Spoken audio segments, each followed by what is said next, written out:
We're gonna work on. I just talked to Dan about it. We're gonna work on elected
You can just hit this button if you want to unmute.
Good morning. If everybody would have their seats.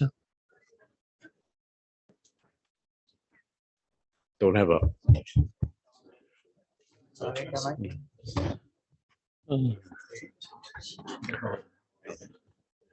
Good morning. Today is Thursday, September 7th. Prior to calling the meeting to order, I would like to ask members who are calling in by phone to please identify themselves.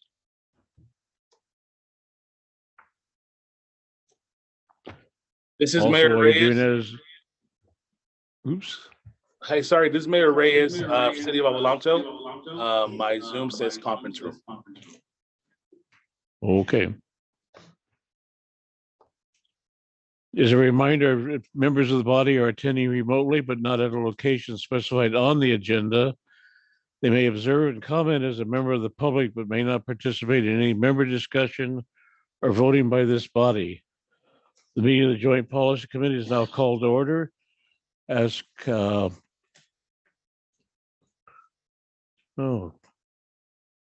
see any names. I want Frank Yokoyama to lead us in the pledge.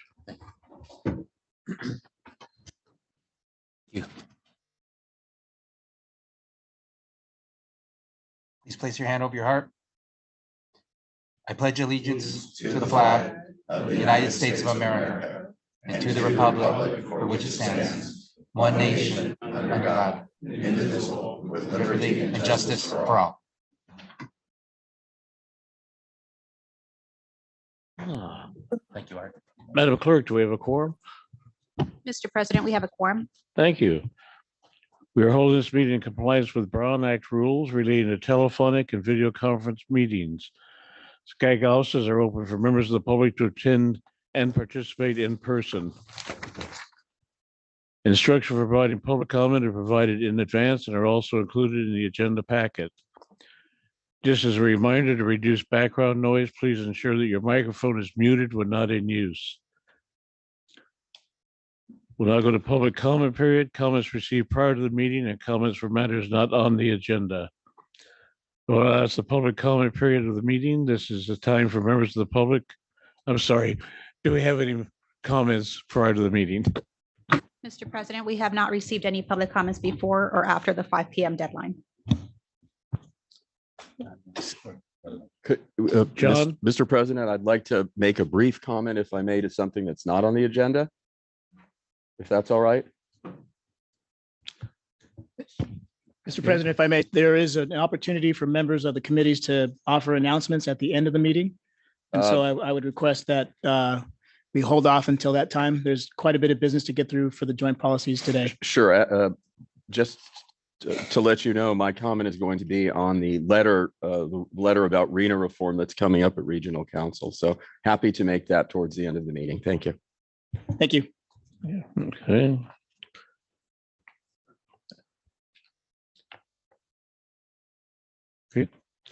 I will now open the public comment period of this meeting. This is time for members of the public to offer comments for matters that are within SCAG's jurisdiction but not listed on the agenda.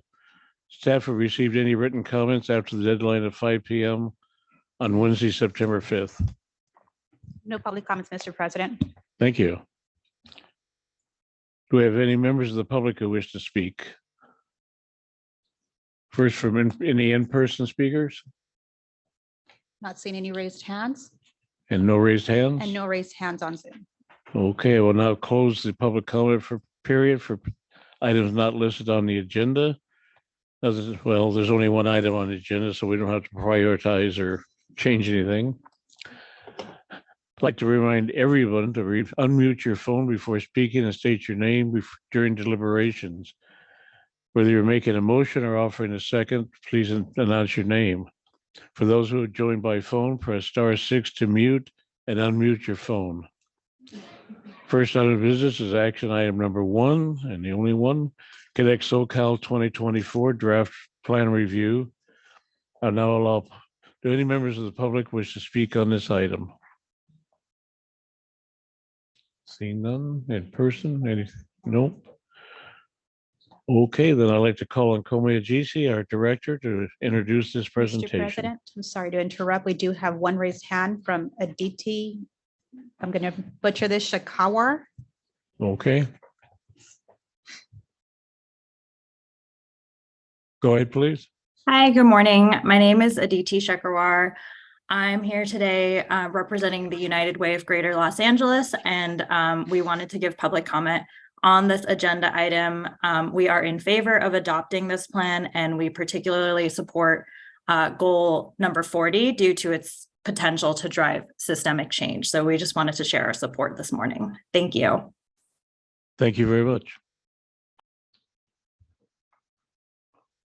Okay, any others? No additional raised hands. Okay, Komi, you're on. Thank you, Mr. President. Good morning, everybody. It's really great to see the room vibrant and full today. It's good to have all of you here. I have to say, we are delighted today to present this plan. This plan is the 4th in the iteration of RTPS, Regional Transportation Plan, Sustainable Community Strategies that we've done at SCAG, going back to 2012. Like the others before it, this plan satisfies our core requirements of meeting transportation conformity under the Federal Clean Air Act and our greenhouse gas emission reduction target under the state requirements. This plan is also critical to ensuring that we maintain our eligibility as a region for state and federal transportation funding. More importantly, this plan is a compass. It's a compass to allow us to move forward as a region such that we can attain a robust and thriving future for this region. This plan also gives us direction for addressing longstanding challenges such as housing affordability and equity and sustainability that we've been working on the last few years. This morning, our presentation will provide an update and summary on the purpose of this plan and the process that we've gone through in developing the plan. We will also provide an overview of what the plan itself contains, and then we will hopefully take a deeper look at some of the select set of trends and challenges to which the plan seeks to respond. While much has changed in our world since the adoption of our last plan in 2020, much more continue to persist in terms of our region's challenges and opportunities. This plan reflects the leadership of our policy committees in working on the building blocks that has led us here, and as well as the regional council in steering the region towards a brighter future. Before we dive into the details, I would like to highlight where this plan will take us in the horizon year of 2050. As you know, we do update our plans every 4 years as required by federal and state law. The horizon year for this particular plan is 2050.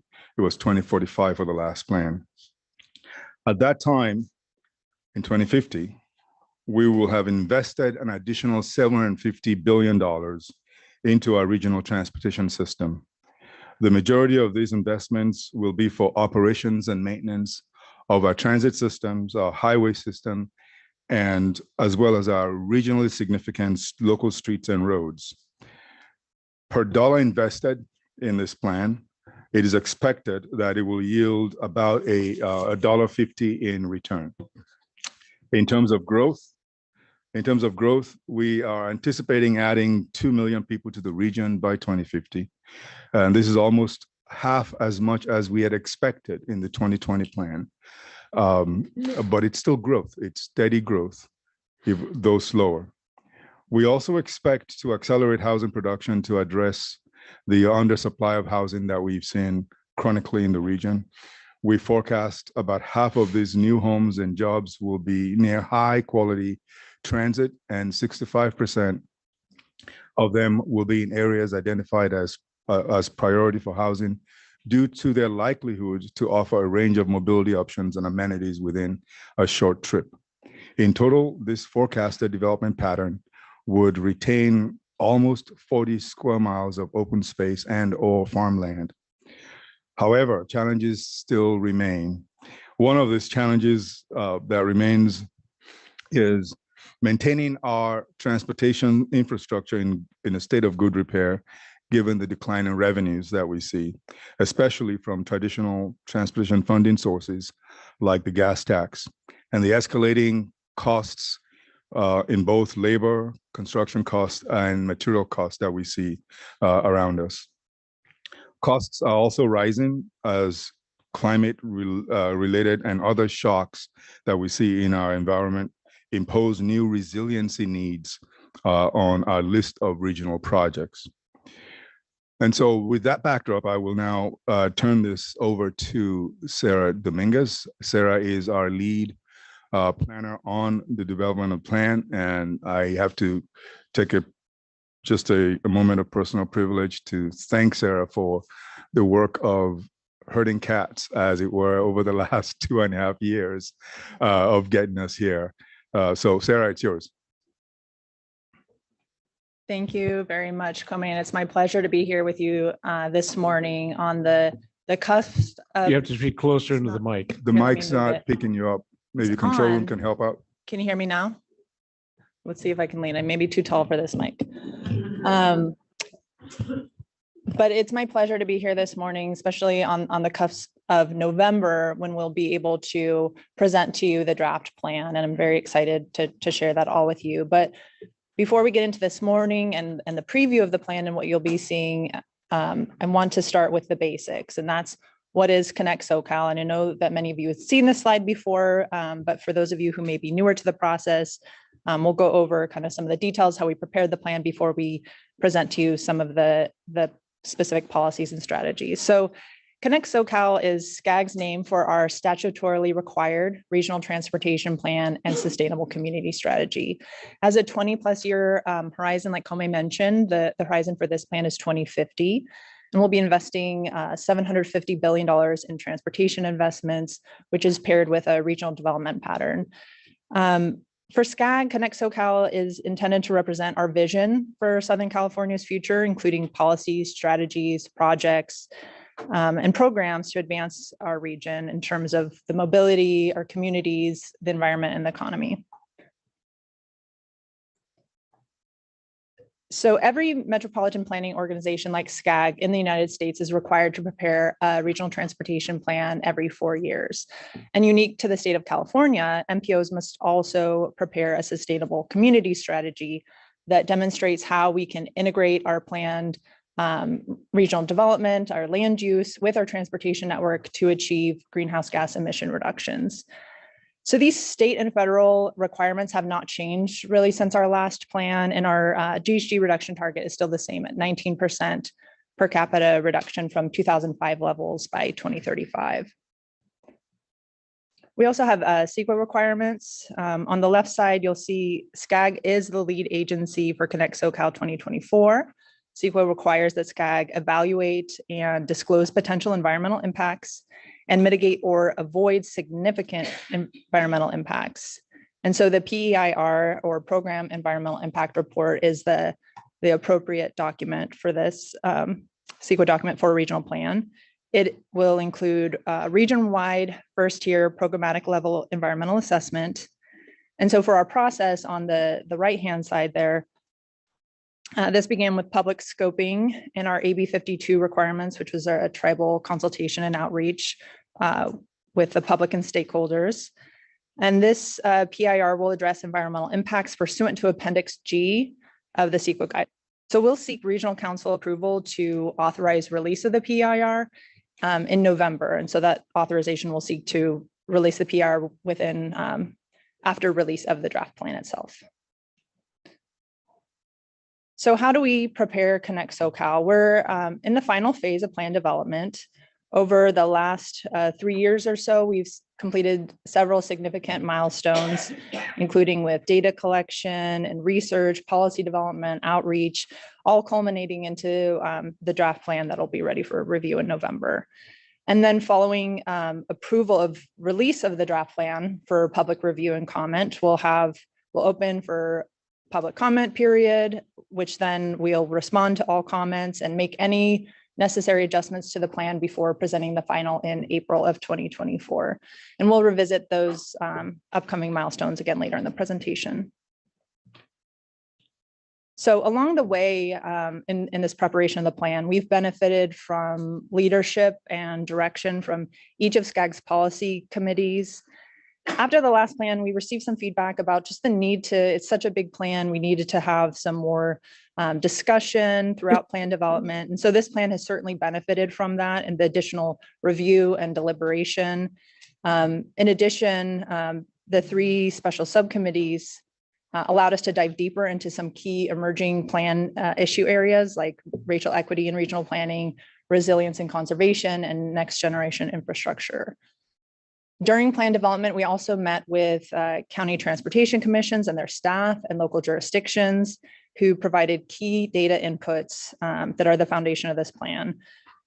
We also host several ongoing working groups and technical advisory committees, and these bodies help us to support the development process and technical elements of the plan. And then in spring of this year, we engaged with the public and partnered with several community-based organizations to get public and additional stakeholder feedback on the draft elements of the plan, like our goals and vision. So alongside development of the 2024 plan, we're also engaged in implementing our currently adopted 2020 plan. So SCAG's role in implementing Connect SoCal is primarily in one of 4 ways. We collaborate with other governments, we do funding administration, and we also do research and then provide resources. In terms of housing, the 6th cycle RENA was based on the growth vision in Connect SoCal 2020, and jurisdictions have been working to identify over 1 million developable sites for new housing units.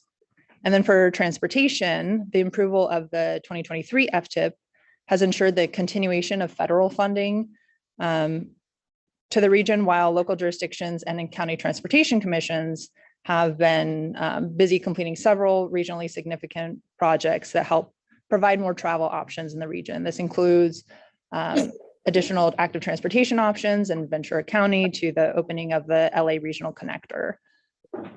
Meanwhile, SCAG as an agency has continued to advance planning through continued research and local technical assistance, like through our Sustainable Communities program and with the Regional Early Action program.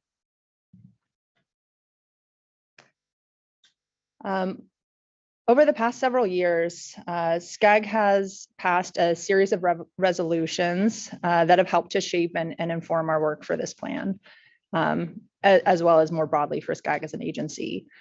These included resolutions that advance longstanding policy areas and priorities of the RTPSCS, such as climate change and complete streets, but it also confronted issues that could no longer be sidelined, like racial equity and the emergent digital divide that became acute with the COVID-19 pandemic.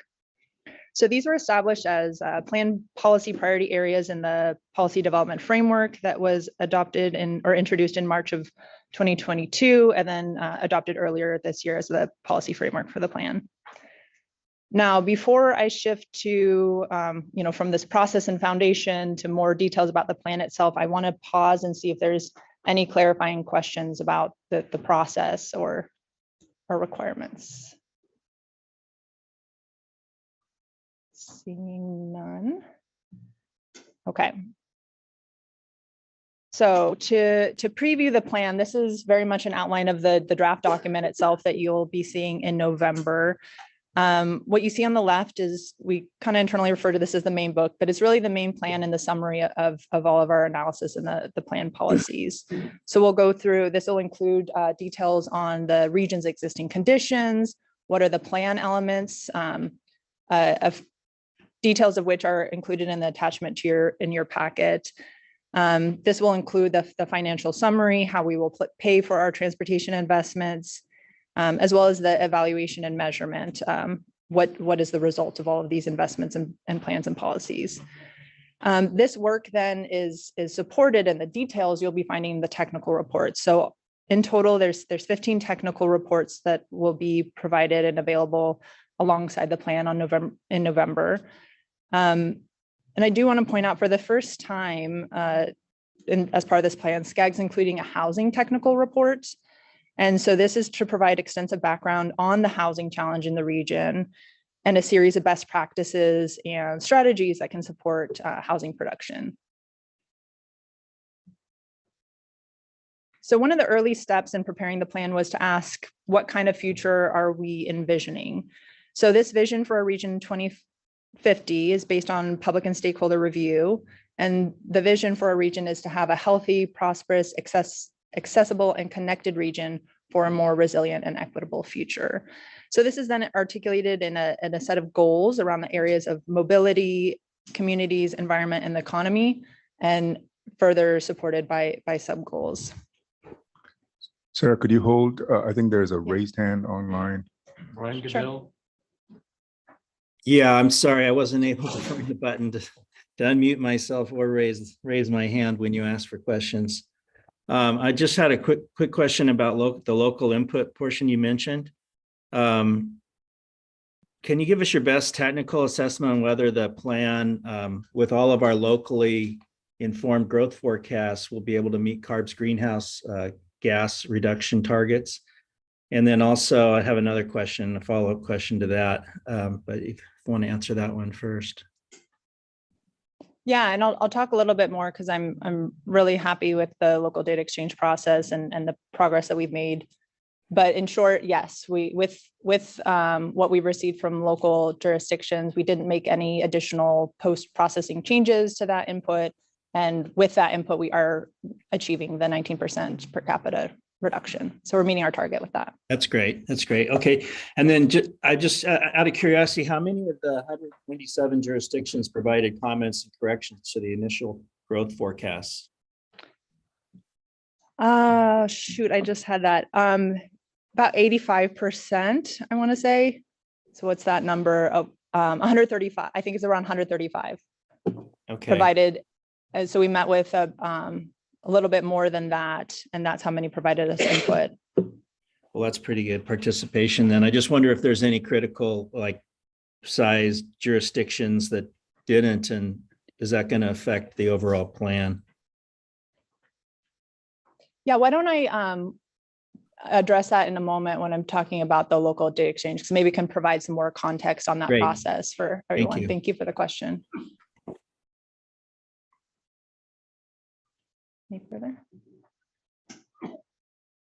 Okay, so going back, we prepared this vision for the region, but then we have to ask ourselves, so how are we going to achieve this vision? And it's really a question of asking, how can we move from where we are today, including those local plans that were just mentioned, and what's going on in the region that we understand from regional transit research, and to achieving that goal. So how do we get from where we are today and to where we want to go? And this gap in between, that's what we're really trying to carve out with the plan itself, and the plan elements, like I mentioned, that are included as an attachment to your staff report. So before we can get to the plan elements, we need to start with the local data collection and the research. So the foundation of the plan is really this updated data and research that we do to understand what's going on in the region. For local plans, we're asking ourselves how local transportation agencies or local jurisdictions changed the plans that they have adopted locally. And so we engage one-on-one with agencies and jurisdictions across the region to understand how they are planning for the future. And so one significant undertaking that was just asked about was our local data exchange, which is a two-way street between SCAG and local jurisdictions. So to start, and one thing I think it's important to mention before we start this outreach, SCAG updates the databases that we maintain on land use, general plans, open space, and several other categories. So in the case that we don't hear from a jurisdiction, there was obviously the circumstance of this plan where a lot of jurisdictions had limited capacity because they're updating their housing elements. So we kind of anticipated that we wouldn't have as a robust of engagement, though we're really impressed by the amount of jurisdictions that were able to give us feedback. So I share that to underscore that even without direct feedback, our plan is still based on approved and adopted general plans. We forecast growth within the general plan capacity. So we're still kind of operating on the best available data that we have for jurisdictions. And so we spent most of 2022 engaging or trying to meet with all 197 cities and counties to give them a chance to update or correct our data, essentially. We also presented a preliminary household and job growth forecast based on this local information and the research that we did, and plus the policies that were adopted in Connect SoCal 2020 for jurisdictions to consider and update based on what they understood was happening in their neighborhoods. So with the support of sub-regional partners, we were able to meet one-on-one with about 85% of the cities and counties. So our goal is 100%, like I mentioned. We understood that there was limited local staff capacity because of the concurrent housing element update process. But I did, and that's why I wanted to highlight on the slide, like this was a real kind of, I think, step forward for this regional planning process. The fact that we were able to achieve our target by relying on the locally adopted plans and the input from the local jurisdiction. So what they kind of forecast to change with their pending housing element updates. And it means that, well, I interpret it to mean that Connect SoCal is even more viable and realistic, because it means that we're not dependent on future policy changes. So we can achieve of our targets and without any future policy changes is possible with the plans that we have underway today. So I think that's a big achievement, not necessarily of SCAG, but I think more so for the policies and the progress that local jurisdictions are taking. So local plans is one part of this foundation for the plan. And I also want to speak a moment for the regional trends and research, because obviously we've been dealing with a lot of change over the last couple of years. And I know that we presented it and held a joint policy committee meeting a couple of times to wrap our heads around everything that was shifting. So one of the things I want to address is that you may have noticed that the state and the region have lost population in the last 3 years.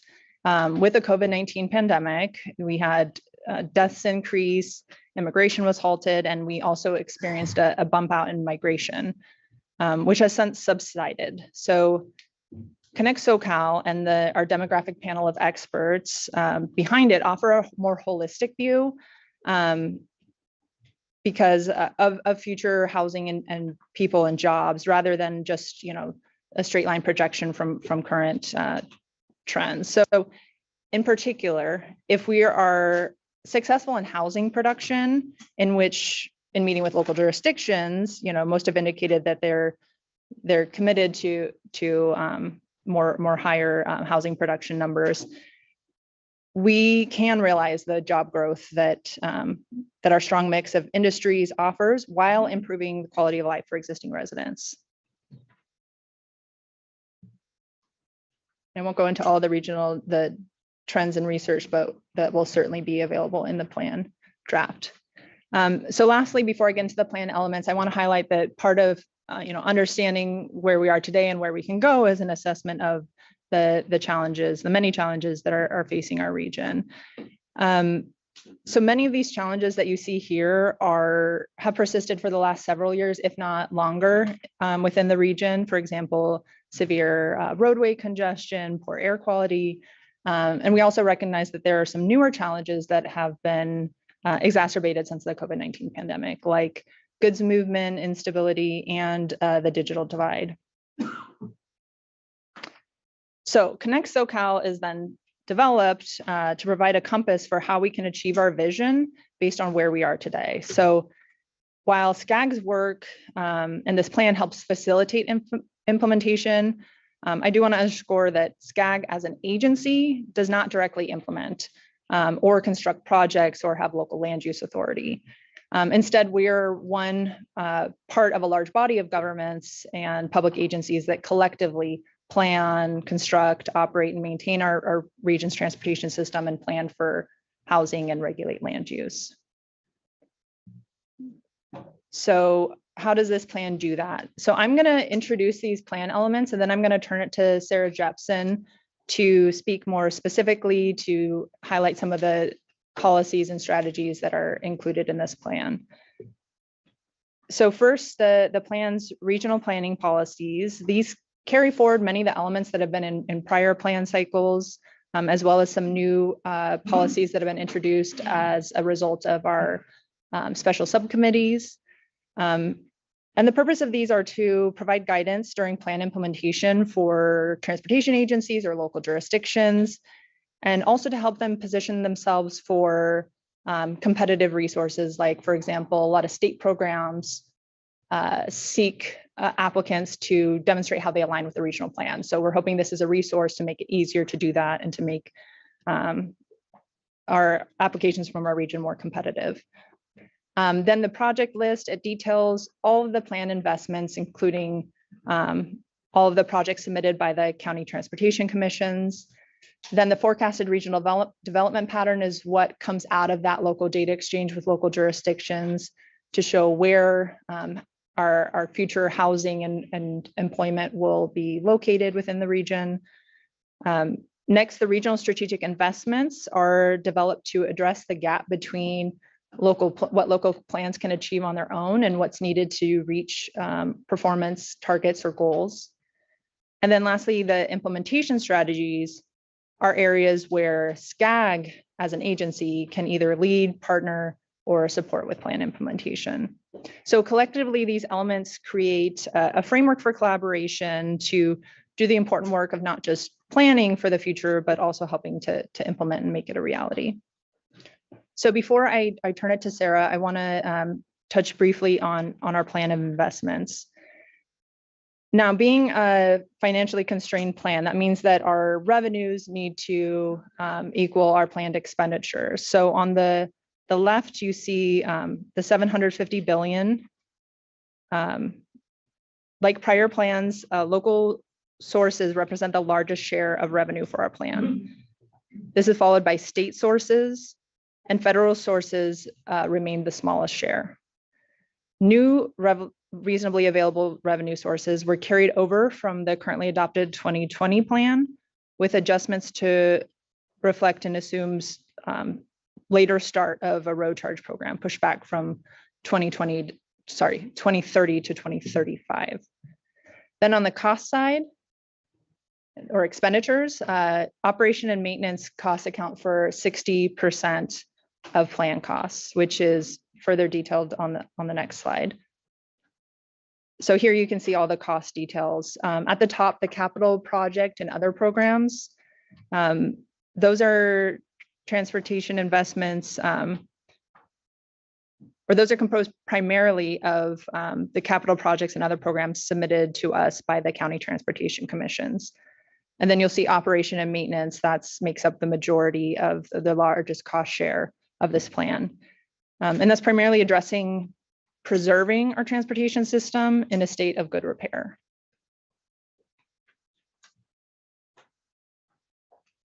And last, I want to highlight our regional strategic investments. Like prior plans, SCAG includes additional investments in order to close the gap between the locally submitted plans and our goals or targets, including for greenhouse gas emission reduction. So most of these strategies have been carried over from the currently adopted 2020 plan, but to add transparency, we're calling them out as regional strategic investments. Notable changes to this from the last plan include reducing bus headways within existing high quality transit corridors in order to facilitate transit recovery and close the GHG emission target gap.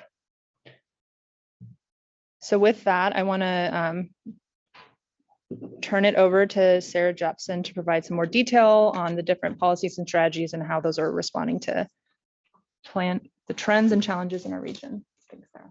Great. Well, thank you. Good morning, everybody.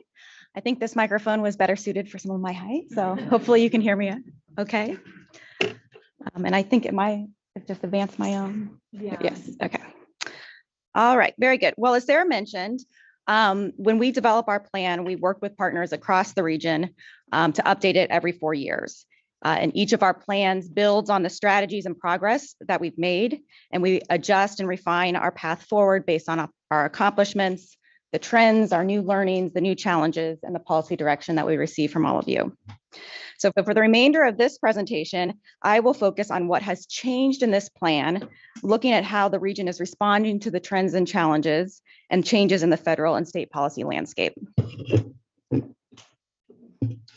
So one of the first questions we get asked when we talk about releasing the new plan is how this plan is responding to RHNA and the changes that we've seen in state housing policy that are aimed at addressing the undersupply of housing in our region. We understand from our public outreach that availability and affordability of housing are still major concerns in our region, and the homelessness that we see on our streets reflects this crisis every day.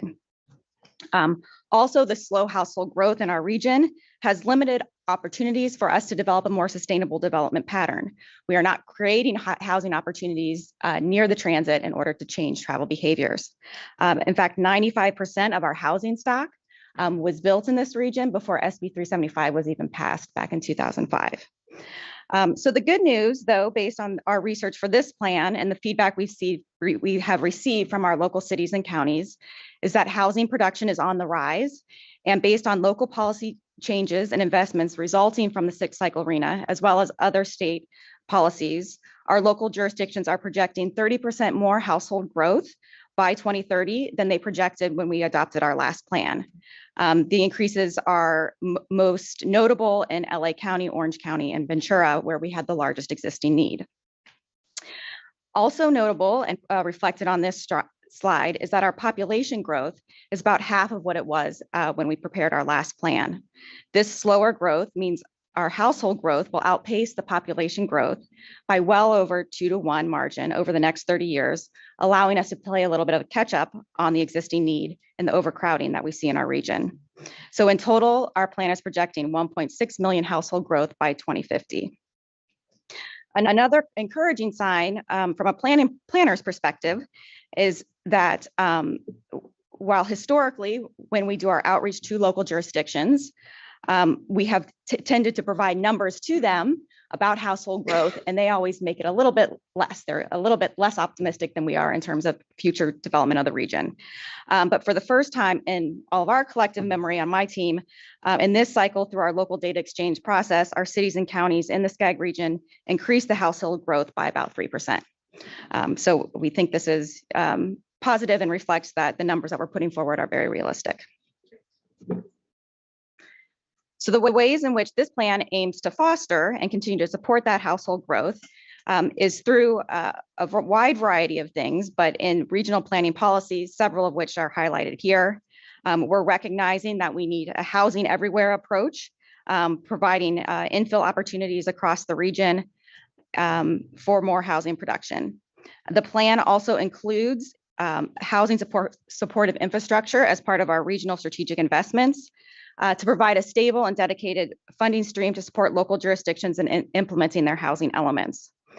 We've noted in our outreach that we've done as we've developed our REAP2 programs that infrastructure and utilities and lack of capacity in those systems is a major barrier to housing. And we think it's important that this plan recognize that infrastructure is needed to support the housing growth.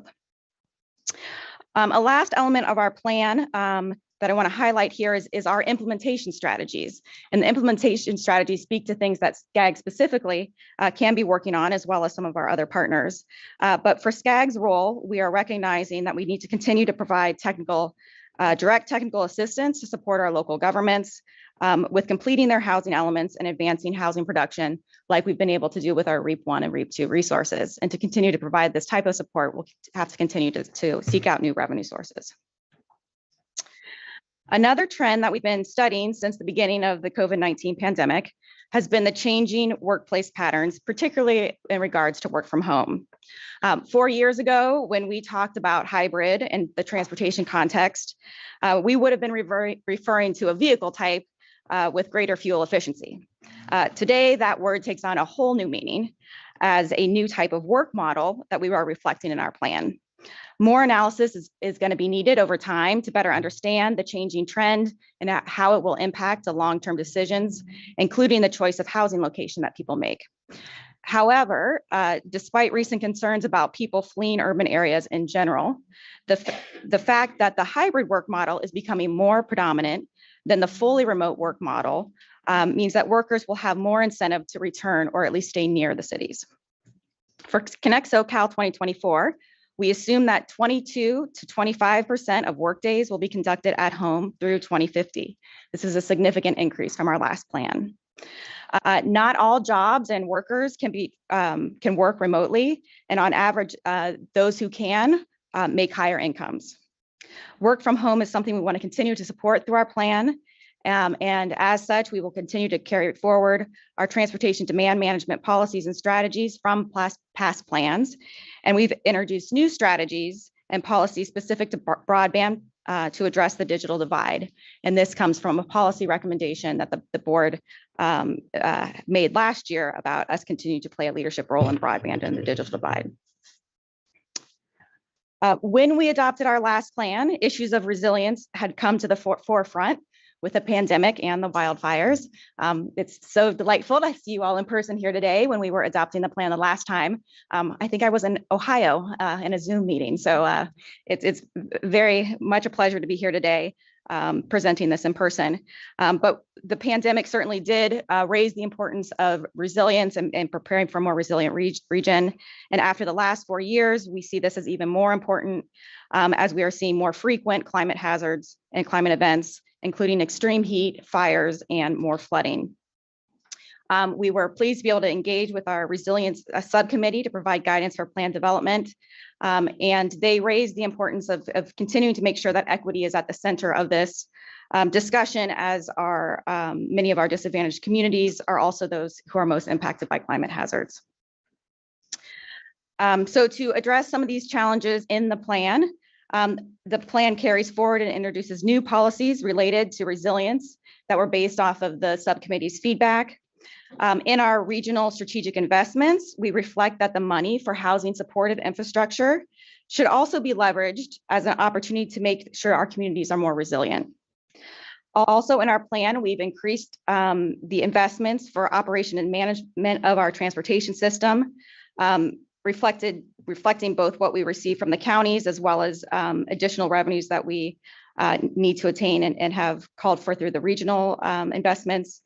We recognize that the transportation infrastructure is very susceptible to these climate events and will need more resources to operate and maintain.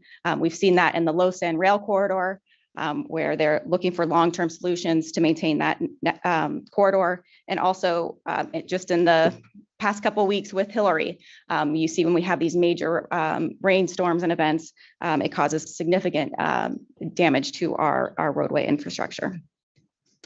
So SCAG's role in implementing this policy direction in our plan is to support local planning and help our local jurisdictions seek funding opportunities.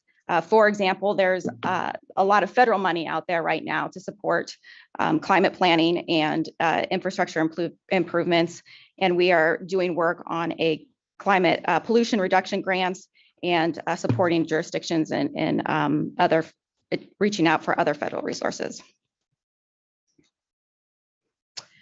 Another significant change that we've seen since the last plan is is a shift in transit, which has been discussed at length in our transportation committee, as well as was a major item of conversation at our next gen subcommittee that helped inform the plan development process.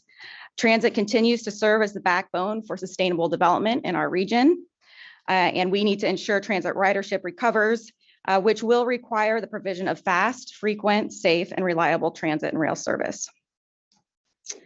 Recovery also depends on solid transit and rail asset management and the goal of ensuring a state of good repair on that system. On the box, we reflect that we are where we suggest the items that we're continuing from the 2020 plan. We've identified high quality transit corridors in partnership with our regional transit agencies. And the plan further assumes regional strategic investments and transit service improvements on these corridors, contingent upon some new revenues that will help the region with both transit ridership recovery and meeting our greenhouse gas reduction targets. We will also continue to invest in transit asset management, incorporating the Air Resources Board innovative clean transit rule requiring the conversion of zero emission bus fleets, which of course costs money. New for 2024, and these aren't entirely new, but they're somewhat refined. We've re-envisioned and strengthened some of our concepts around dedicated transit lanes, and we've added enhanced strategies around micromobility and car share to create more mobility hubs around our transit network. This is especially important to address the changes in the travel behavior due to increased work at home and associated increases in auto trips. We're also recognizing on transit that accessibility continues to be constrained, especially for our low-income households. So the plan continues equity enhancements from the 2020 plan, and we have a program to support universal basic mobility, which provides qualified residents with subsidies for transit and other mobility services. An unfortunate trend that we are highlighting here and will want to provide additional focus on for this upcoming plan is that our roads are becoming more unsafe. Earlier this year, SCAG adopted a regional complete streets policy, continuing our work from the last plan. The prior plan also included strategies and analysis on safety, but this plan will strengthen that for safety for people across all modes, including on transit, which has been something that's been highlighted at our transportation committee. One of the things that I also wanted to note from this slide is that as we look at our accidents, our collisions, 81% of higher injury network roadway that have been identified in our system are in disadvantaged communities. So as we pursue this work, it also very much has an equity focus. On goods movement, what's changed? A lot's changed, and it remains very volatile in the goods movement sector. On these charts, we reflect that the San Pedro Bay ports witnessed 26 consecutive months of growth from 2019 monthly levels, with only 5 months seeing growth below 10%. However, the last few months of 2020 going into 2023 have shown declines with continued impact on market share. Performance has been erratic and weaker through July of 2023. Also on this slide, we reflect the important role that the Point of Hueneme plays in the system, serving a critical relief valve during the height of the backlog that we had at the San Pedro ports, and continues to play an important role in the functioning of the system. Moving forward, there are many old and new challenges that we face in goods movement.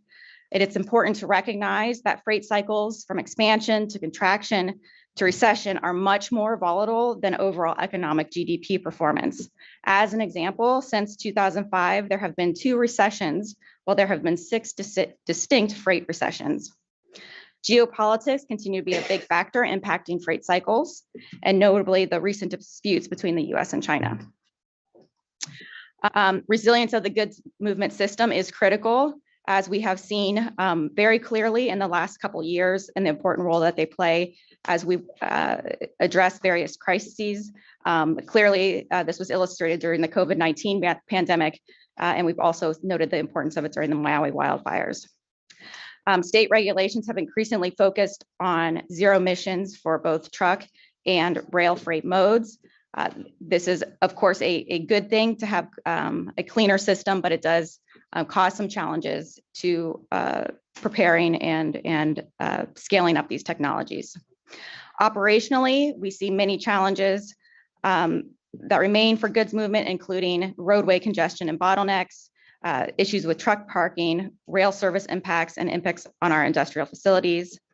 The events from COVID-19 pandemic illustrated just how congested things could get, with over 100 container ships waiting to arrive to the seaports.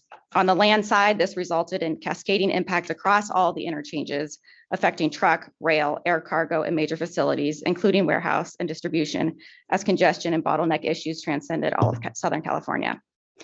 Balancing local community impacts from goods movement remains a core focus and continued challenge, as many stakeholders across the region have a wide variety of community-related priorities and needs. Safety and security are also significant issues for the goods movement sector. So building from the policy direction that we have received from the Regional Council, including through the resolution that was adopted last year, this plan continues to advance policies to promote comprehensive system level planning of corridor and supply chain operational strategies that integrate the road and rail infrastructure and inland port concepts. Our policies also prioritize community and environmental justice concerns together with the economic needs and support workforce development opportunities, particularly around zero emission and clean transportation technologies. I'm nearing the end, though there has been a lot that's been changed that we felt was important to highlight. So another significant policy change that is impacting this plan is the state's policies on electric vehicles. The California Air Resources Board recently enacted legislation that will accelerate a trend we have been tracking through prior plans, and that is the shift to a largely zero emission vehicle fleet. Transitioning to clean transportation technology poses a great opportunity, but will also require fundamental shifts in how we think about and plan for transportation, land use, and energy. This transition also involves transit and goods movement. Connect SoCal includes a clean transportation policy that was adopted by our regional council earlier last spring. While there are clear air quality and public health benefits to this shift to clean transportation technologies, there are also significant impacts to transportation funding. Most state and federal transportation funding sources are based on a fuel excise taxes. As our vehicle fleet becomes more efficient and even stops consuming gasoline and diesel altogether, we are projecting a loss of up to $93 billion from this transition. This drop in revenues has real impacts here in the SCAG region, especially in the case of maintaining our local streets and roads. In this chart, the gold line represents a regional pavement condition based on existing revenues. The teal line includes a preliminary run of conditions if we include additional revenues as proposed in our draft plan.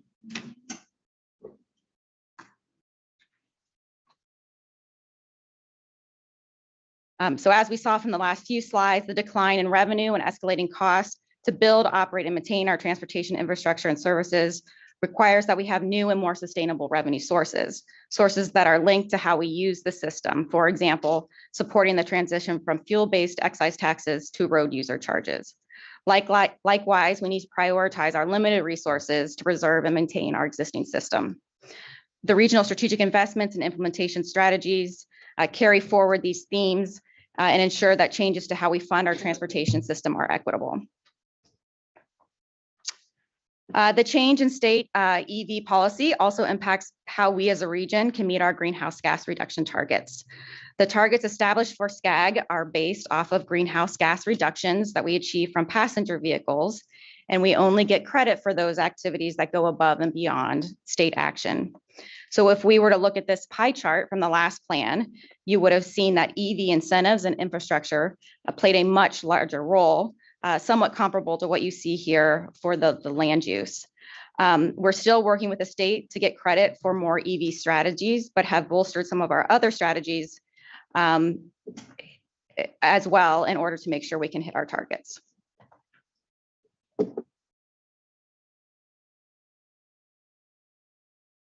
Another thing we just want to point out on this pie chart is that all of our measures are really important and they work together.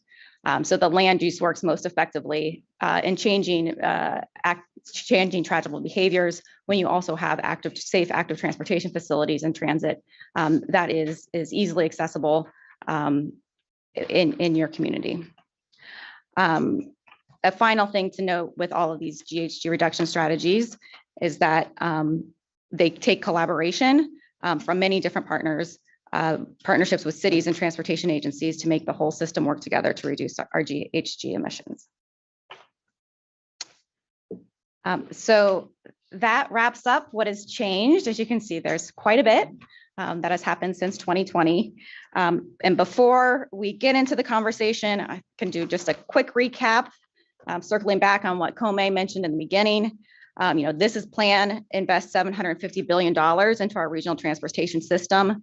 The majority of the investment will be for the operation and maintenance of the existing system. We're looking at adding another 2 million people to the region, almost half as much as was expected in 2020, but we're still growing. We forecast that half of these new homes and jobs will occur near high quality transit, and 65% will occur in areas we've identified in the plan as priority development areas with many new mobility options. And in total, with this development, we spare almost 40 square miles of open space in our farmland from development. So overall, while we're optimistic, there's still many challenges ahead, including maintaining our transportation infrastructure in a state of good repair with declining revenues. And we know that collaboration will be critical as we work together to continue to help this region thrive. And with that, I am happy to take questions, but there is one more very important thing I need to do before we start that, and that is to invite my deputy directors to come beside me to answer some of the more detailed questions that you might have here today. So I'd like to introduce Annie Nam, who's our Deputy of Transportation, and I'd like to introduce Elizabeth Carvajal, who is our Deputy of Land Use. And I'd also invite Sarah Dominguez to join us as well.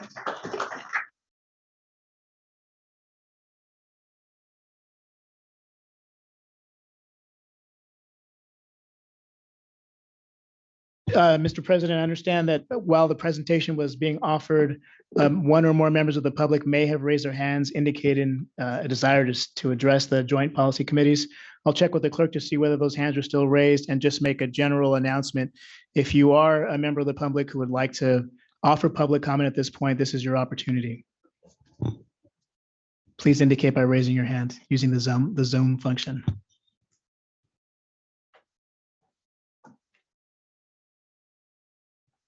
All right, so we can take questions from one. Somebody just popped in. Cesar Aranguri. Okay. Mr. or Ms. Cesar, Mr. Arangui. Hi, yeah. It's a demographic breakdown of the feedback that was gathered from the community-based organizations.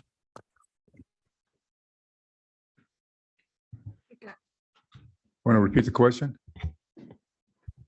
I'm sorry, was that about the community-based organization? What was their demographic breakdown? The feedback on the surveys that was collected. Are there basic demographic? Is there basic? Yes.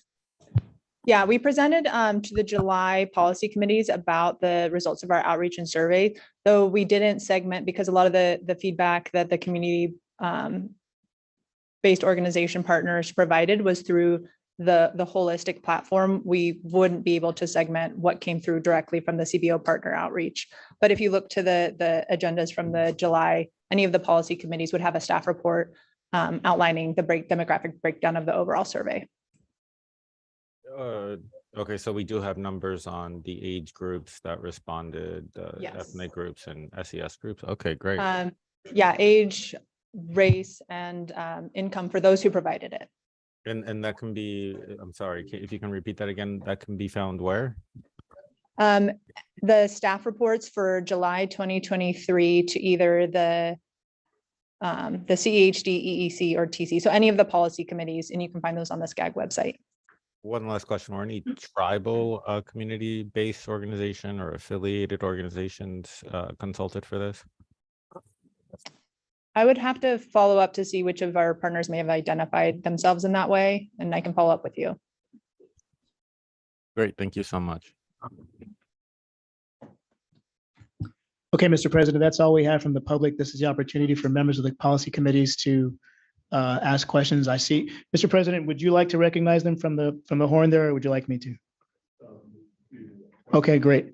I see Ms. Andrade Stadler. Yes, hi, thank you very much. Is it possible for you to provide that information on that staff report to all the directors here regarding the demographic information that the public just requested? Yes, absolutely. Thank you so much. So I have a question for you. Thank you. Great.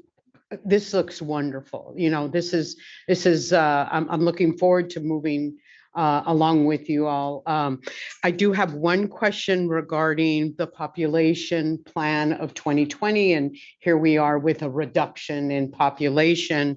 Do you rely on the American Community Survey, or do you use other non-census data for your projections? Thank you, Kevin. Kevin, come on up. We're going to get a demographer, Kevin, Dr. Kevin Kane. Hey, sorry, Kevin Kane, Program Manager for Demographics and Growth Visioning. We rely on a really wide range of data inputs for it. We're fortunate that Census 2020 has been trickling out over the last couple of years. That's a formal administrative count of record. So that really undergirds our baseline assumptions for 2019, where we start for the plan. For a lot of the more detailed types of information, incomes, household types, these types of things, we do rely on various American community surveys at various scales and various time elements. And obviously, as Sarah mentioned earlier, reviewed by our local jurisdictions for the projections for the future years as well. That's great. So I understand they'll be embargoing the newest American Community Survey in September. You actually, yes, next Thursday, we should be able to have a report out on that. Yep. Thank you. Thank you. I see Mr. Ortiz and then Supervisor Spiegel and Mr. Mirish after that. I thank you again for the presentation. My question was on the environment side. Do we have any analysis on how much residential solar we have in the region? And is there a goal that we want to meet for residential solar in the region? So that's not included as an element of the plan. We have, policies in the plan that support just overall sustainable development, but this plan doesn't get into the detail on the energy, where the energy is coming from. Supervisor Spiegel, please. Okay. Thank you. Great information. I just feel there's some either intentional oversight or lacking. When we talk about one of the profound statement was infrastructure needs to support housing growth. And I agree, but I think we also have a lot of challenges on meeting infrastructure and what are we defining? And I noticed in your presentations on both of you that you talked a lot about good repair, which we need. We all have been neglecting that. I understand that. But at the same time, because we're being forced, encouraged, whatever word you want to use, to increase our housing, that increase our bodies that want to go places. And so we need to look at those bottlenecks you talked about in your mobility and your goods movement, and trying to fix that all in one time. You talked very limited, and I looked at the funding, very limited on any of the expansion. Never talked about expansion, never talked about any of that. You talked about highways, whether that's just to good repair on the highways. But there is such a need, and yet we have a block from Sacramento on not wanting expansion. They don't support it, they don't allow it, we have to fight. So the tolls, and that's what we're dealing with, is the only way to do that is really, hopefully they'll allow it if we do a toll road, which of course your constituents don't like it. So it's a vicious cycle. So where are we really looking at the infrastructure? As we grow, there's needs to be infrastructure to allow for that growth, because Southern California is dramatically different than Northern. We all know that, and that we are more sprawled. We have less density, except for when you get in downtown areas. So that's the first part. And then how we fund our transportation system equitable, you're talking about with the new electric cars. I agree, there's got to be some way to track that they put into the pot for the good repair. but we're Southern California, so much commuters. And so now you're gonna have a commuter who's still paying for gas because we can do that till 2035 or beyond. So now you're gonna have those commuters paying more for gas and then paying for that mileage tracked. So we're penalizing our Southern California folks. So that's the second part to a much larger discussion, but I'll leave it at that since it's all, to me, focused around what's equitable financially for our constituents, but also that ability to improve and expand our infrastructure. Thank you very much. I think those are excellent comments. We struggled in developing this plan because of the very issue that you raised about investments on the roadside.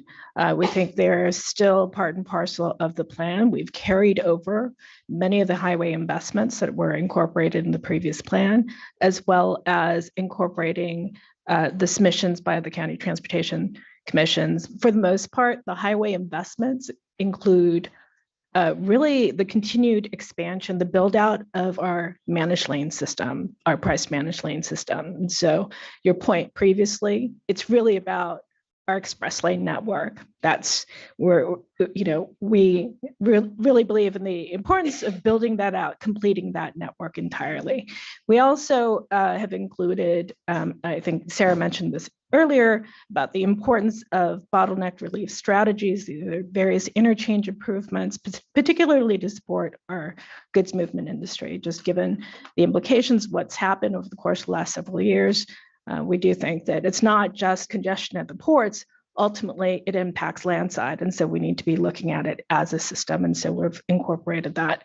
I should also clarify your point about equity and the mileage-based user fee, the road charge. So I do want to clarify, in terms of the gas tax, we are assuming an actual replacement. And so you would not be paying the gas tax and then on top of that, a road charge. It would be an actual replacement of the state and federal gas tax. Not for at least 15 years, yes. However, we do assume that there needs to be some sort of a locally, a local mechanism working alongside a state mechanism in order to support some of our investments. But with that being said, you also have the most of them electric vehicles for the clean vehicles that we talk electric, right? A few batteries, and that's not even stable here in Southern California, as we know. As far as the ability, I mean, come on, I don't know your areas, but in my area, it's 4 to 9 p.m. You get home from work and you can't do your laundry, your dishwasher, or anything because you got to wait until 9 p.m. to start or do it early in the morning, get up a couple hours earlier because that's now what it is. So it's really becoming unfriendly to Southern California folks. Right. So if we don't have that network that supplies it, how are we pushing forward? I think there needs to be a larger discussion about energy supply and ultimately, how that supports the demand of the entire regional system. It's not just the transportation infrastructure, right? Across the board, we're looking at a push towards cleaner energy. And so I think there needs to be a broader conversation with all the various sectors at the table. You're correct. Yeah.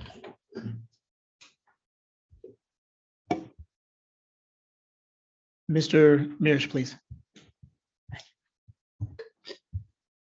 Thank you.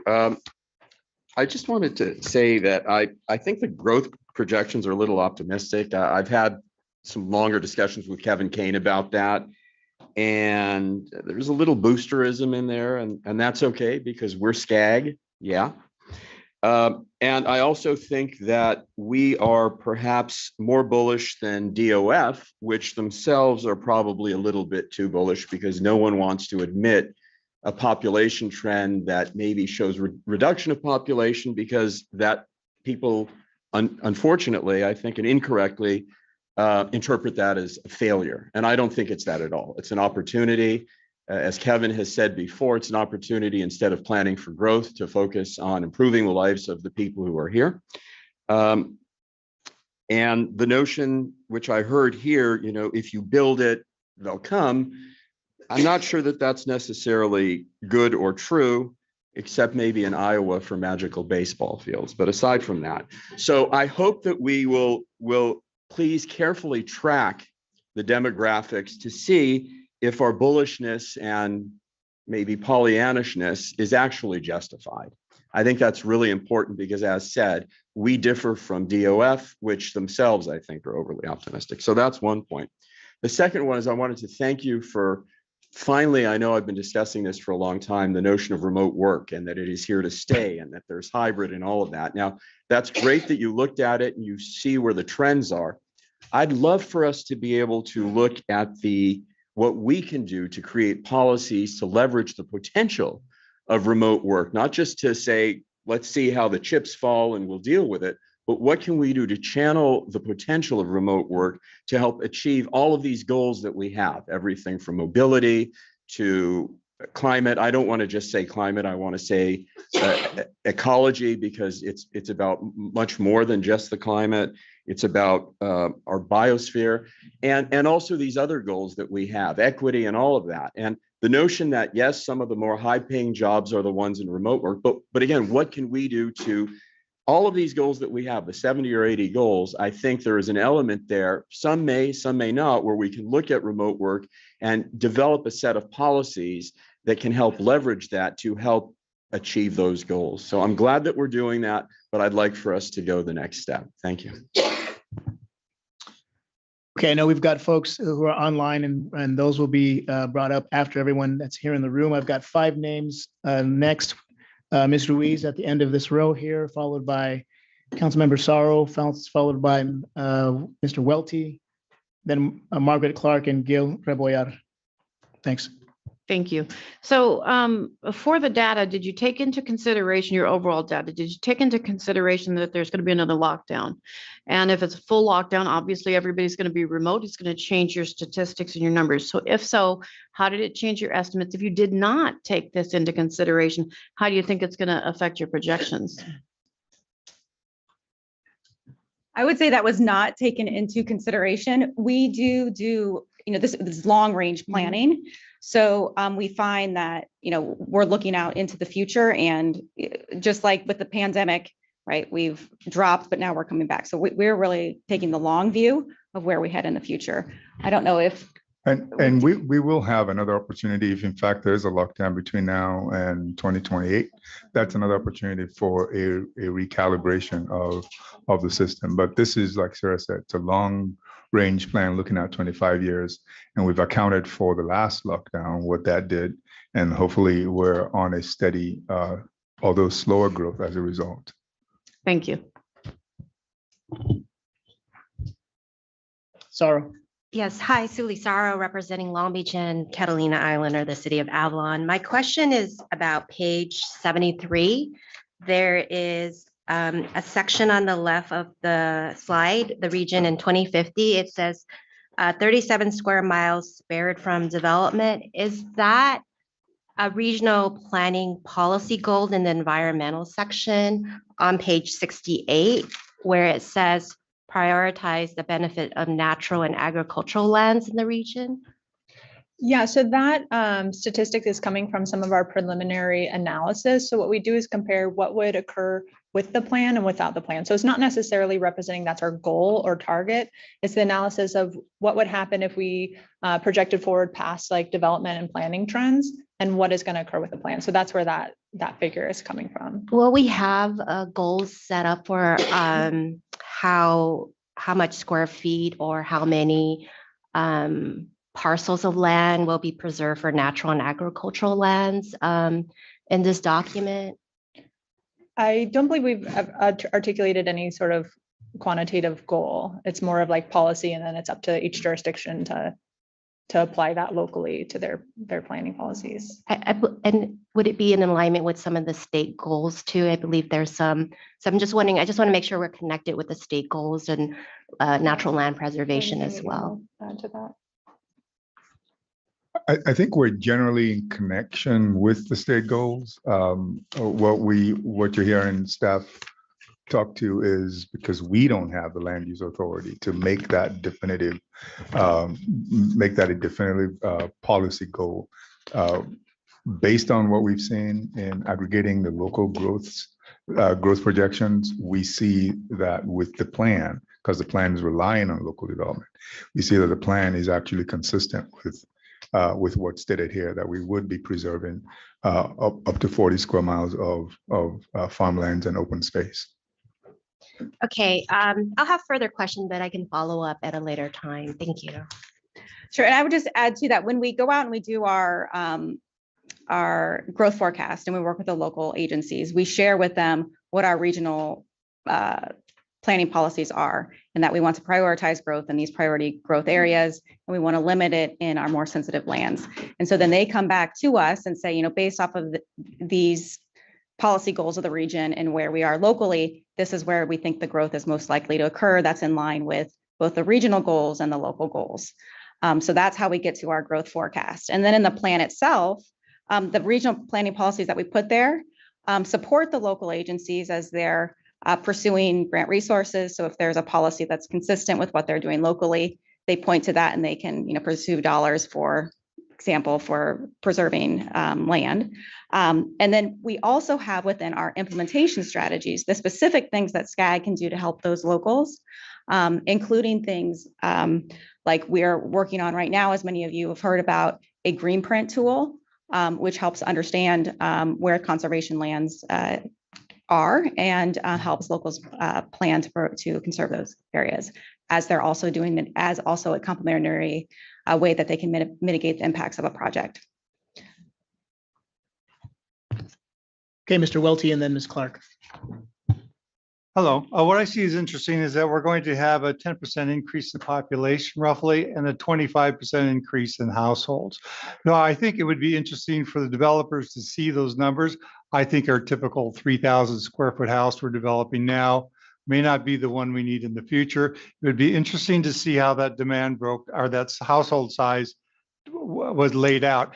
Are we getting that many more seniors that we could do senior housing for, thus opening up housing to the new families in our existing housing, stock? So I think it would be very important to have those numbers broken out and have those numbers get to the builders and get to the communities, so that we maybe look to more smaller development or units in the future. I think that would change the whole environmental demand on everything. I mean, when you get a 10% increase in population, you get a 10% more demand on infrastructure. If you get a 25% demand in units, that still only gives you a 10% demand effectively in infrastructure. So I think we should have more data on that in the report. We definitely, yes, we definitely have that data, and, you know, are planning for many more multifamily units in this region as we move forward. Also through the planning requirements around RENA, cities were, you know, required to plan for units at all income levels. And so there are, you know, density and higher density requirements around that planning. So that's part of the reason why we anticipate more growth in those multifamily units in this region. I think we should also note that there's an expectation there will be higher household growth, because we do in fact have existing need where people are already here needing housing, on top of which the additional need of the projection that you mentioned, the 10% growth, is added to the existing need. So the higher household growth makes sense from that perspective, because you do need to build more for who's here already.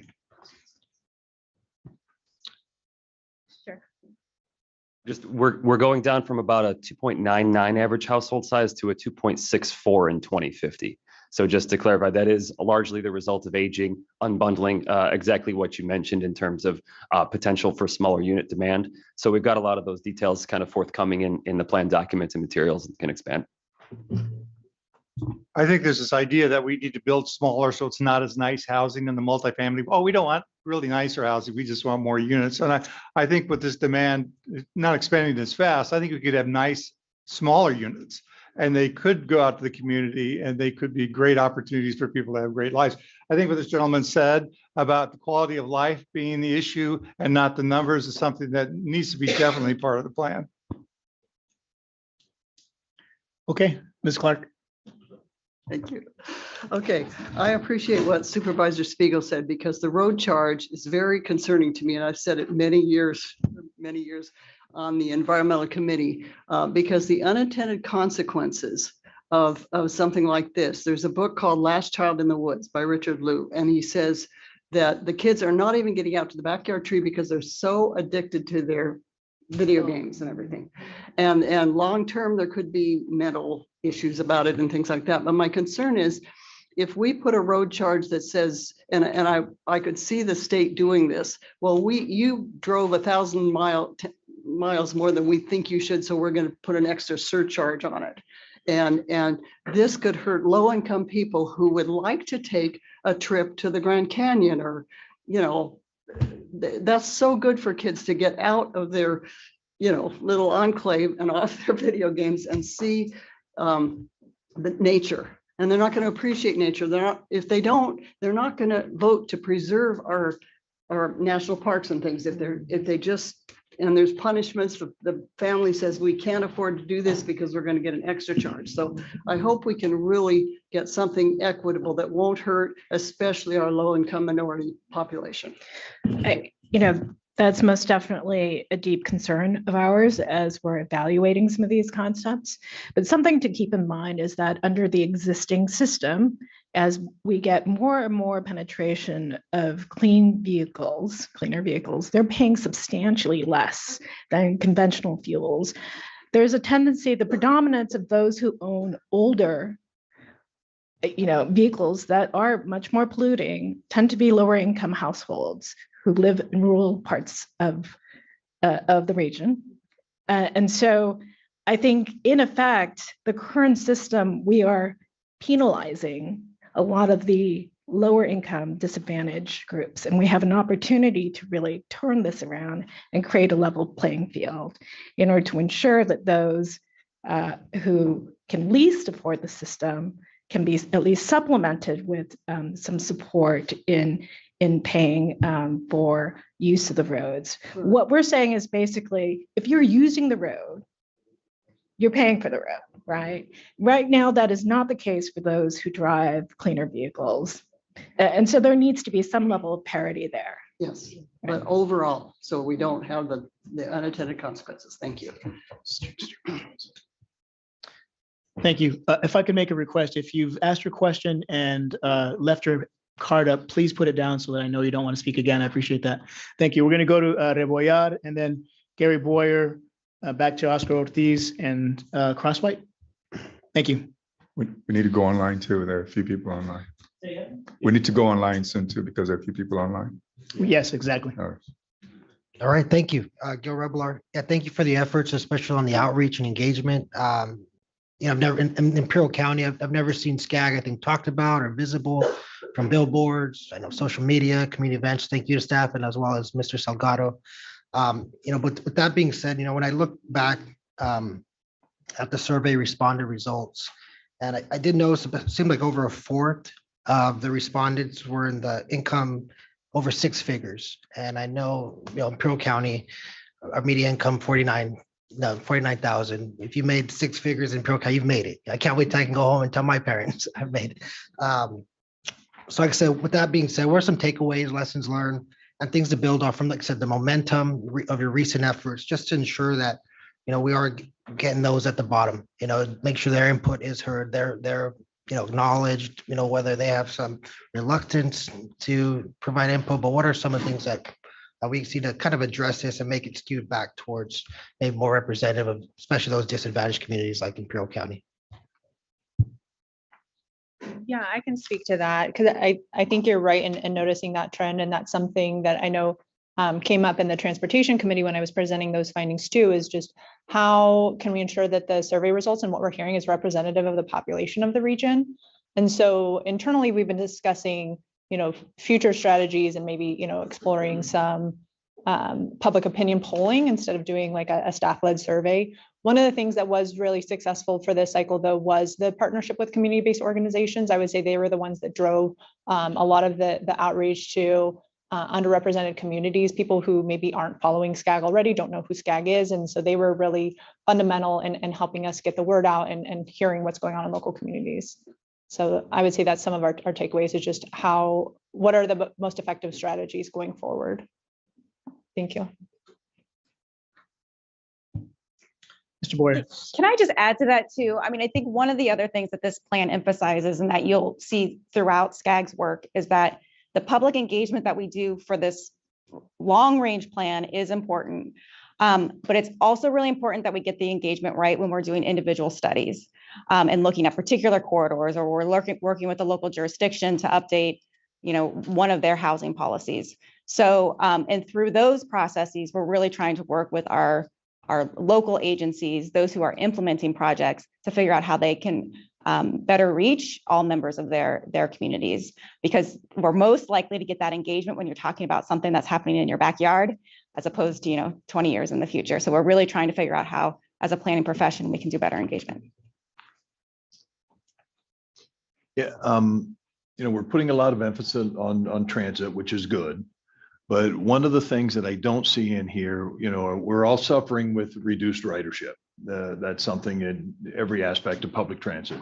A lot of that has to do with safety. Is there any emphasis being put on investing in safety in this program?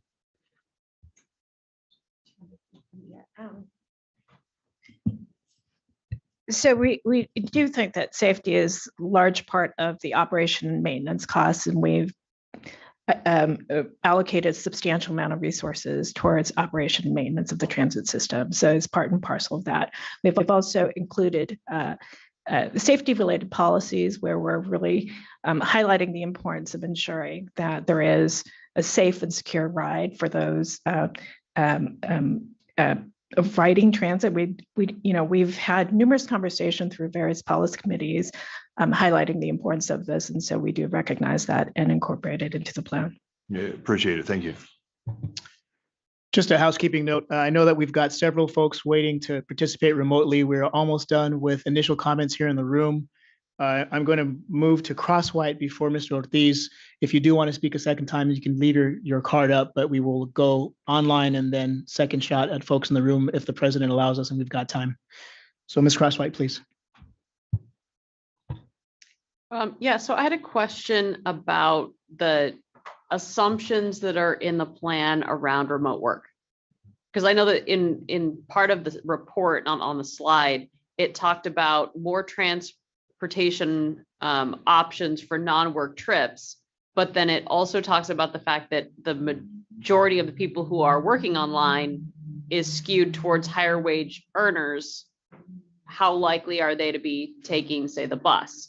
So I'm just wondering what assumptions we're making about those folks, other than the need for broadband, which is the obvious one. Hi, everyone. Deputy Director Elizabeth Carvajal. I think one of the key assumptions we're making is around our policy goal of 15-minute communities. So the idea is of having destinations in close proximity to your home where you can get there within 15 minutes of a walk, a bike, or a roll, or having destinations in close proximity to each other. So when you get there, you make fewer trips. So the assumption is, yes, having options to get to work, but we also make a lot of trips in our communities to get to important destinations. And so what are the different options we can consider around active transportation, walking, biking, using transit, et cetera? Thank you. Lauren, thank you. My question is, are there, I didn't hear it in the presentation and it may be in here, but strategies for developing economic hubs in less dense areas where there's room for housing and housing is less expensive?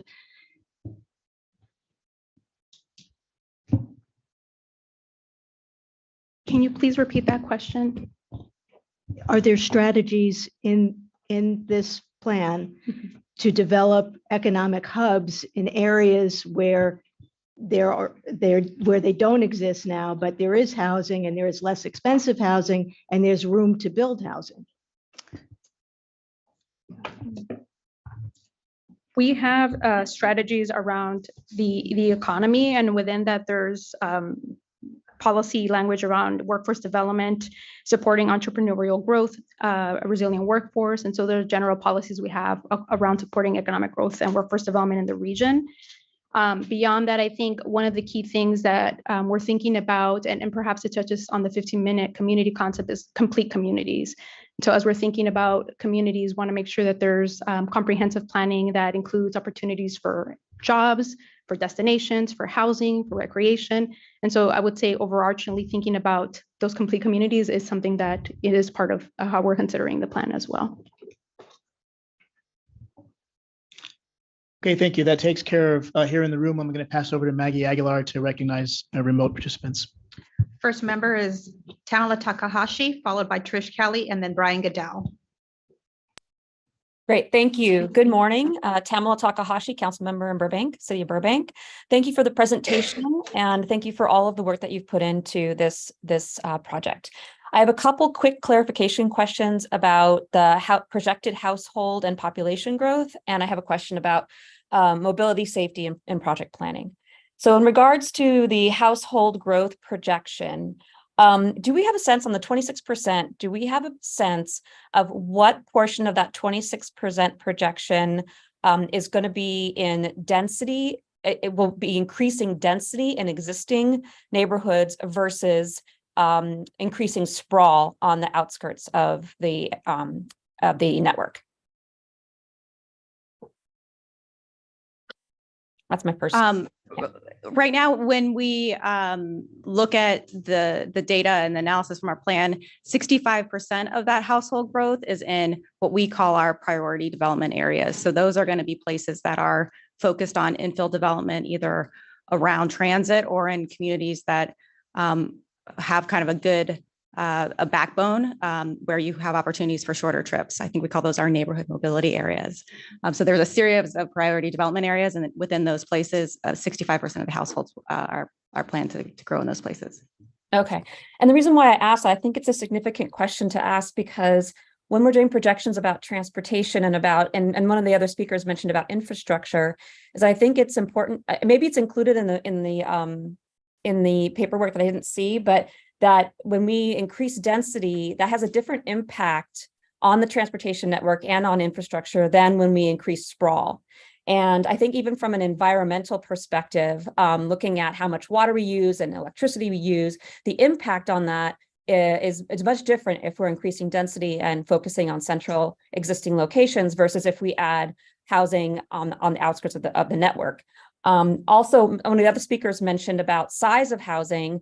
And again, when you look at density, the size of housing tends to be smaller, and the per capita usage of utilities is going to be lower. And also the transportation, the likelihood of use of transportation is going to be higher per capita as well. So my question is that in consideration, is that part of the planning to take a look at density and the benefits of density and building density and encouraging density in order to benefit both the transportation network and on the environmental front? Yes, and the regional planning policies that relate to land use in the plan are going to support that more sustainable development. Also in the technical report that we have on land use and the strategies in the plan, there is some analysis on the additional benefits that we get from our more sustainable development pattern that we put forward in this plan versus a trend, and as usual. And you do see significant savings in energy, water, et cetera. Okay, I think that's important to highlight because I think there's still a thought, and I hear it in the community quite a bit, though we're adding more people. So, when we add more people, that's going to put a strain on everything. And it's important to understand, I think, and I think most folks here know this, but I just want to highlight it, that we're going to add more people regardless of what we do. It's where we add them, right? And so being smart about where we add them, and that's part of our role as a city, so to understand that where we add them really makes a difference in the network. All right, my last question is about mobility, safety, and on project planning. So I didn't notice in the mentioning about safety, if there was any incorporation of a concept that's part of what's called Vision Zero. Are you familiar with Vision Zero? And in particular about the quick builds and incremental builds to be able to plan projects faster and get them implemented faster so that we can increase safety faster, especially in the transit corridors that have high fatalities and injury. Yes, so I'd had to look back at how the language is written in the plan, but we certainly promote active transportation and quick build projects. We've done a lot of work with our local jurisdictions to support safety planning and making it safer for walking and biking, and we are funding quick build projects. So I would imagine that we're gonna, highlight the success of those efforts in the plan itself. As we noted, when we develop a plan, we'd like to highlight the progress we've made so we can reflect where we're going next. So certainly we'll highlight those projects in there. And then in our implementation strategies, it will also point for the need for SCAG to continue to provide planning resources as well as pilot resources for our local jurisdictions. And I guess continue to call out the need for these quick build projects. So great. Thank you they so are much. included and thanks for highlighting. Great. Thank you. Trish Kelly. Yes, thank you. Trish Kelly, City of Mission Viejo, and I'm also the TCA rep. I have I guess a two-part question about the plan revenues. And you've touched on this, but I would like a little more information. At several of the meetings of the Transportation Committee, we were briefed on the gap between current transportation revenues and the plan need. And your presentation identifies that 22% of the plan revenues, which is $162 billion, will come from new revenue sources. So can you briefly explain to us what is included in the menu of new revenue strategies that would help to make up for that $162 billion shortfall? And then I have another follow-up. Okay, just to answer that question very briefly, yes, the predominance of the sources, as I said previously, is a assumption of a federal gas tax increase in order to maintain purchasing power. Keep in mind that the federal gas tax has not been adjusted since 1993. So we assume an adjustment to the federal gas tax in 2029 through 2034. And then it gets replaced with the mileage-based use fee alongside the state gas tax, both replacements. So that's also included as a part of our new revenue sources, right? Because the baseline, if there is no conversion, we see a substantial decline. And so those are both components that are included. And then we assume local road charge components is essentially congestion pricing. We have make assumptions about as you know, Los Angeles County, LA Metro is exploring congestion pricing mechanisms. So we incorporate an assumption about that. We incorporate assumptions about parking pricing. We incorporate assumptions about the price managed lane network, the build out of the price managed lane network. And the remaining strategies include tax increment financing to support basically much of our transit supportive housing, as well as some assumptions about private equity investments in a lot of our projects that require public-private partnerships. We also assume some bond financing, but again, those are not new revenues. They're essentially accelerated revenues to support timing of some of these projects. Okay. And then just to follow on a little bit, recognizing that the plan goes out to the year 2050, what is your best estimate at what point in time these new revenue sources would need to be in place in order to generate the shortfall in the revenues? And would any of them need to be in place during the next 4 years? So the only revenue source out of the ones that I've spoken about would that would have sort of an immediate impact would likely be the price managed lanes, given the development of many of those projects, and many of them actually are in the pipeline. Beyond that, these sources are longer term. As I mentioned, the federal gas tax, we assume basically an adjustment starting in 2029. The remainder, we assume starting the replacement starting in 2035. That's 5 years essentially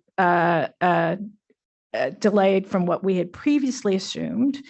And it the recognition that there's still a substantial amount of work to be done, obviously regionally, obviously statewide. There's going to be a national conversation happening shortly. In fact, I just received an email with respect to a notice that should be coming out by the federal agencies on the national committee that's going to be established to look at a mileage-based user fee conversion. So there's substantial amount of work to be done. And so there's we don't anticipate many of these sources until 2035.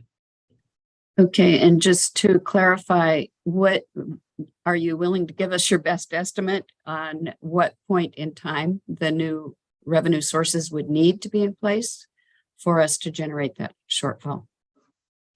I mean, ideally, it should be in advance of 2035. I think we're a decade or two behind, given the I think significant penetration that we're actually seeing in terms of alternative fuel vehicles, in terms of clean vehicles. Just in the last several years alone, I think there's been significant uptick in the market share of electric vehicles in the region, across the state, across the country. And so we're going to see more and more of this, which means we're going to see substantial declines in our existing sources for transportation, unless we start to really think about going towards an alternative mechanism. So the sooner the better. Unfortunately, I don't think we're quite ready for that. Thank you. Brian Goodell. Yeah, I have a question about the presentation. The first speaker, I'm sorry, I don't remember the name, but about the last sentence that she said had to do with something about bus headway to reduce greenhouse gas. And I missed that comment. And as an OCTA representative here on this committee, I wanted to make sure I understood what was said, and I may have a comment about that. Can you explain that to me, please? I believe Sarah. They're both Sarah's. So. I believe Sarah was referring to the headways and the high quality transit corridors that we assumed reduced headways on the high quality transit corridors. For those corridors legally, I believe they're set at 15-minute headways, and so we've reduced it down to about 10 minutes. I guess I'm still not understanding the concept here. Reducing how does that relate to the greenhouse gases? I guess is my question. So the transit service is more frequent. You have to wait a shorter distance of time in between, one bus coming from the next. So if we call that the headways, it's a 10-minute headway if you're waiting 10 minutes from one to the next. So if it was 15 and we move it to 10, it makes the transit service more attractive. So we're looking at ways to make the transit service more attractive in the corridor to get, more people to take advantage of that, and to that is obviously better for our achieving our greenhouse gas goals. Okay. Also, we think it's important, as a lot of the new housing is planned in these high quality transit areas to provide a better quality of service to improve mobility for our residents. Okay, thank you. I understand that now. I have one other comment on one of the other committee members mentioned that there's going to be another lockdown. She said it emphatically. I don't know how you know that, for one thing. And second off, God help us. I hope we don't have another one. So I guess I'm just advocating that there be no more lockdowns. I mean, it's devastating for the economy and our people. And so I vote no on that. Thank you.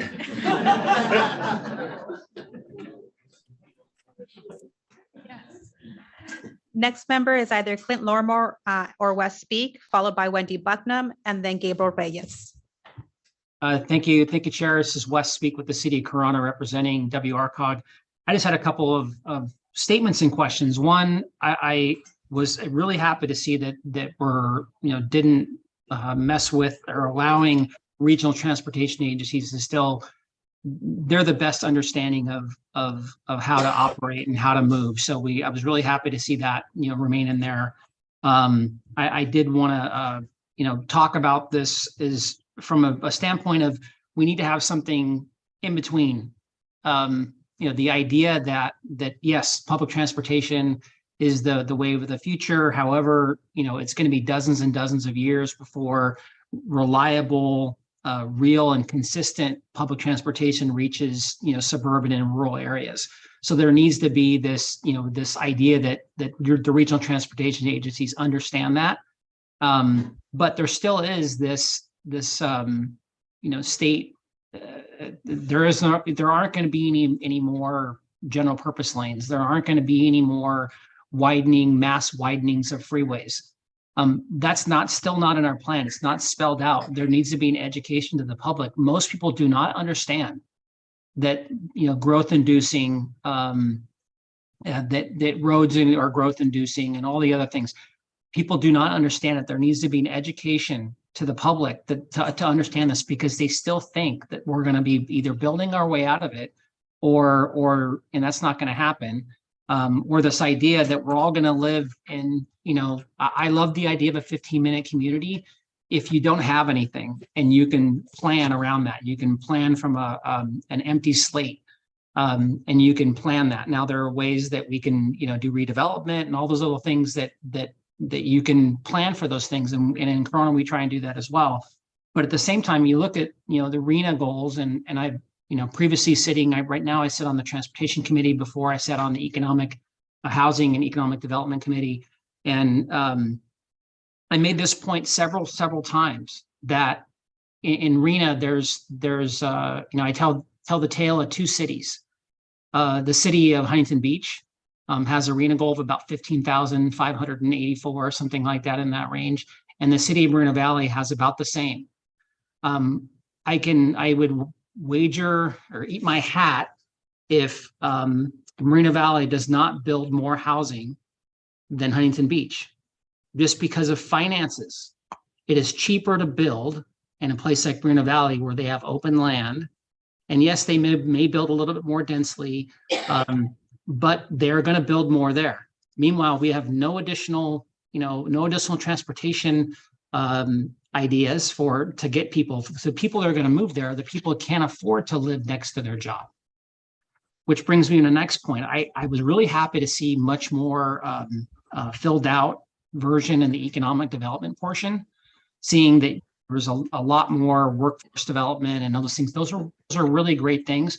However, there needs to be, I think one of the other members said earlier about how we build economic, these 15-minute communities are great ideas, but how do we make sure that people that are going to be basically living where they work and work where they live?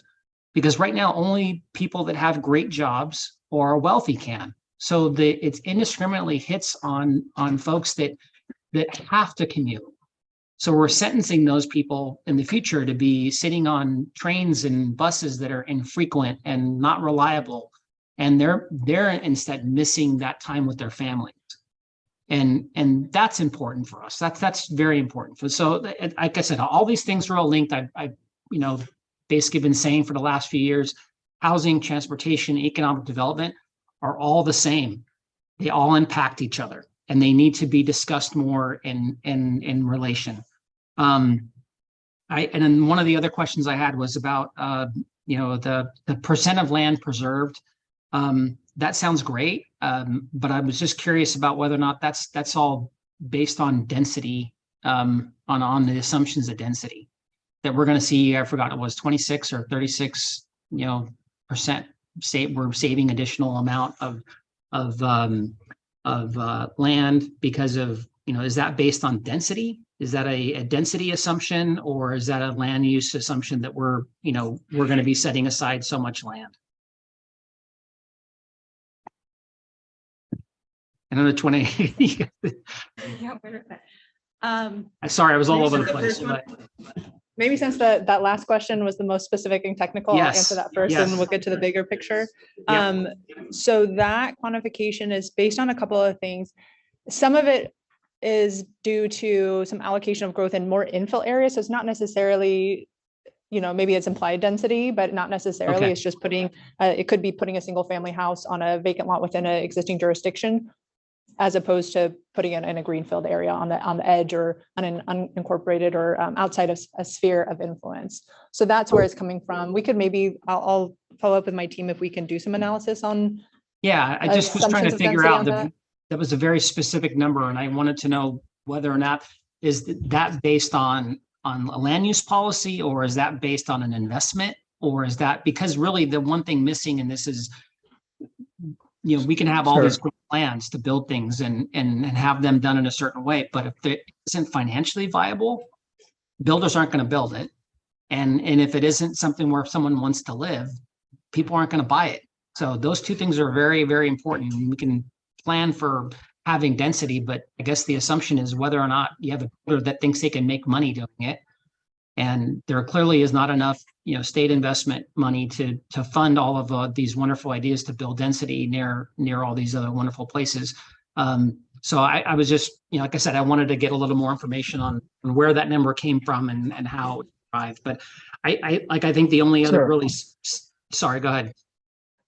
Sorry, I was trying to get Sarah's attention. Go ahead, please. Finish your Okay, thought. thank you.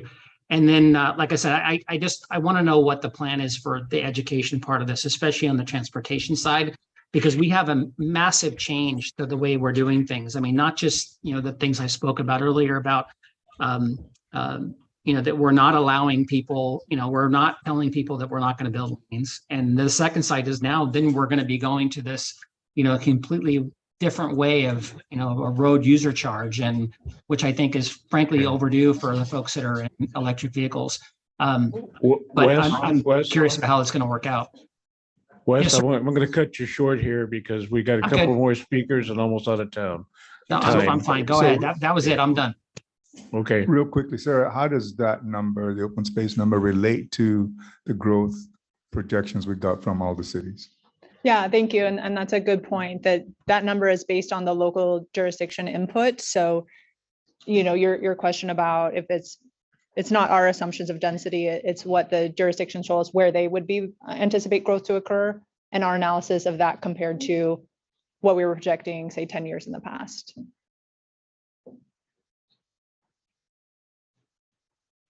Wendy Bucknam.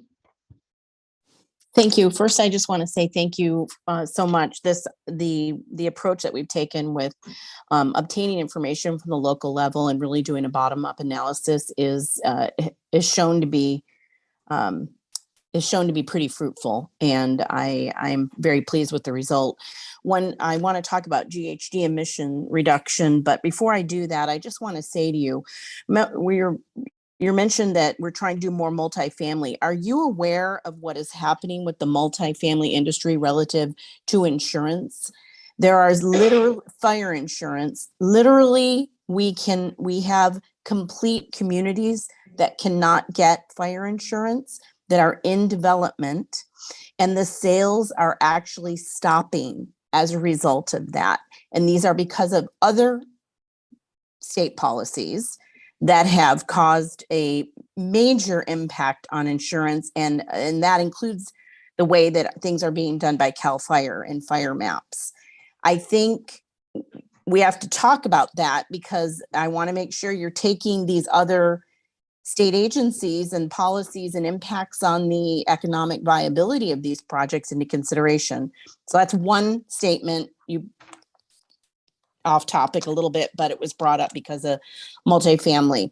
So on the GHG emissions reduction, you did identify 18% of the GHG emissions would be achieved through the user fees and pricing. And I'm assuming that user fee is synonymous with the fees that we've been discussing as far as the fees that would be charged based on miles driven.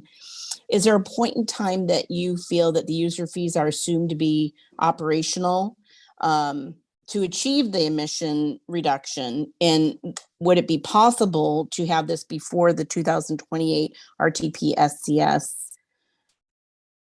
I'll stop there because I have just two more other little follow-ups. Right. We don't assume the operation of a user fee until 2035, as I mentioned earlier. Excuse me, you did. Yeah. Right. I mean, there needs to be a substantial amount of work done ahead of that. I do want to also clarify, though, when we highlight the 19% reduction as a result of pricing, some of the resources to pay for some of the infrastructure is actually coming from the pricing component. So without it, we can't hit some of the other targets as well. Just something to keep in mind. Thank you. That's helpful. And pardon me for not recollecting the earlier comment about 2035. And then also, would the SCAG region embark on user fees in parallel with a statewide effort, or would we be going it alone? I'm assuming we would not. And does Connect SoCal include a specific assumption as to how much the user fee would be and how much a statewide user fee would be? Did we dive that far into it? We did. Let's say we would most definitely work in coordination and in collaboration with the state. I think that's just imperative that we do that. We did come up with specific estimates. And off the top of my head, just the local road program, I believe is in the $90 billion range. The state and federal replacement is substantially greater. I don't have the numbers off the top of my head on that one, but we can get the specifics back to you. I think that would be very helpful. Thank you and the public would be interested in that as well. And then finally, is the plan going to include any technical study or policy direction on how the user fees would or would not be imposed on individuals that can't afford to pay a user fee? This has actually been brought up already, but I wonder if there's thank you. Yeah, we most definitely have a discussion about the equity impacts, the equity implications of all of this. And we do also assume what we called an equity mobility fund.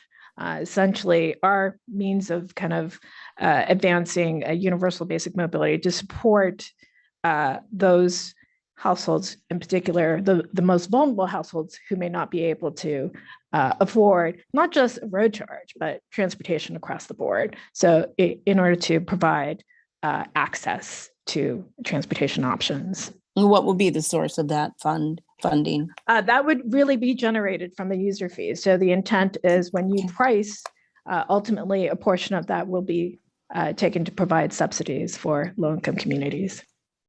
Okay, thank you for clarifying that. Appreciate it. Again, thanks for the good work. And I think Comey wanted to address your Just to address the issue on insurance. The insurance issue is front and center. We are paying attention to it, but we're also reminded that this is a 25-year plan and the insurance crisis is right now. And we're expecting, in fact, we know because we've been part of conversations going on in Sacramento, we're expecting some intervention at the state level to resolve some of that. Our assumption would be that we would solve for it. Otherwise, it would be existential for all of us. And it's not just the multifamily. It also affects regular homeowners in single family homes, especially those on the those in the vulnerable areas. We're seeing insurance issues across the board. And so when we think about a housing for all policy, insurance becomes a critical path in making sure that we achieve that. And our expectation is we will see some solutions in the next few months. Thank you, Comey. I appreciate that. And the reason I bring up multifamily is because they simply can't even get the insurance, or it's 13 to 15 times more expensive than even the single family, because the risk is spread against more people, where in multifamily, it's one entity. That's the only reason I bring it up. Thank you. Gabriel Reyes. SCAG team, thank you so much. Great presentation and very, very informative. You guys for sure have your work cut out before you. But I wanted to just try to get a little bit of clarity when we were talking about the gas tax reduction and the expenditures that we're looking at when we're going to EV vehicles. Are we talking about the gas tax when it comes to Measure I and SB1 funds, or which portion of that are we referring to?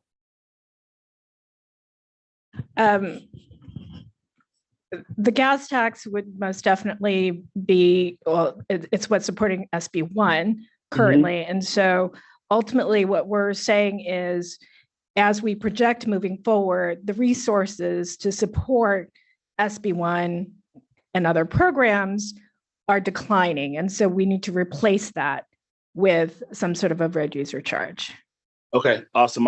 And then maybe what we can do, because we're setting policy with this stuff, is maybe have an alternative when it comes to how we can go about paving roads and not having necessarily be all asphalt. I know that I see a lot of our highways and in other states, they use, whether it be cement or hemp or some type of altering type of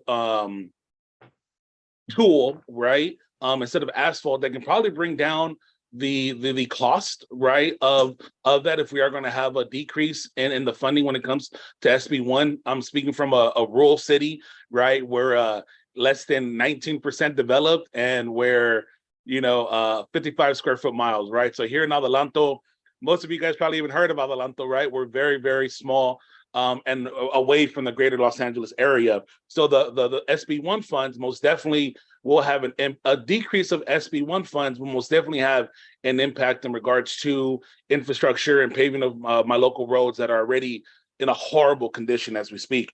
Now, when it comes to my next question is, do we know what's the percentage of renters in Southern California? This would be more of a solar question.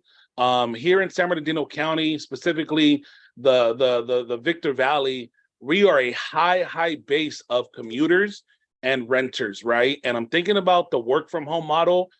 Even though I've been work from home for many years, I personally love the model, but I don't have a low income, right? So I am fortunate enough to own my home. I am fortunate enough to have solar and to have the batteries and kind of be off of the grid. But if we're going to be having the work from home philosophy, right?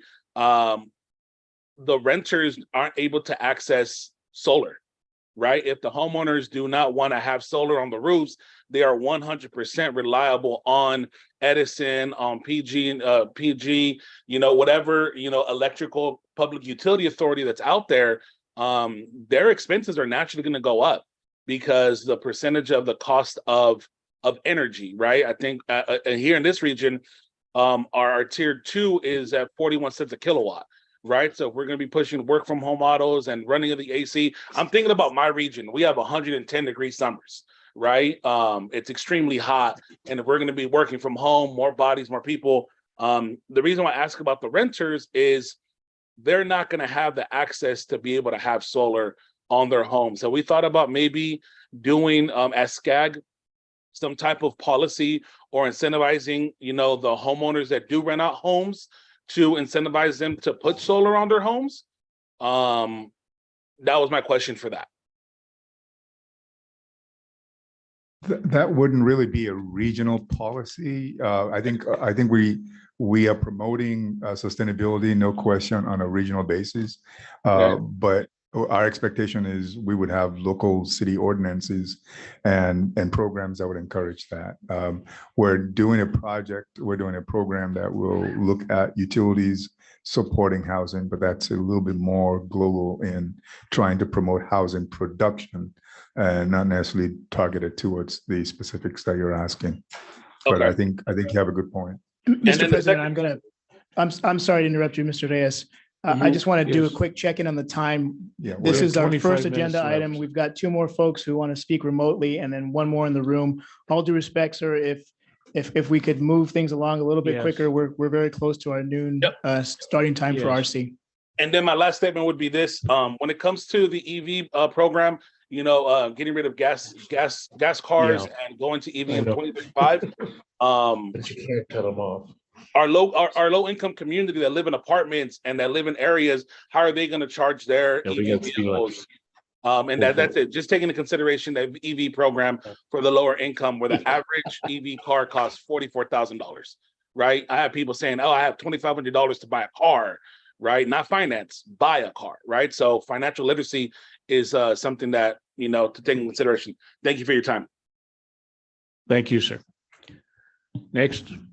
Next is either Mayor Jason Gibbs or Council Member Marsha McLean, followed by Sylvia Robles, who's the last person on Zoom.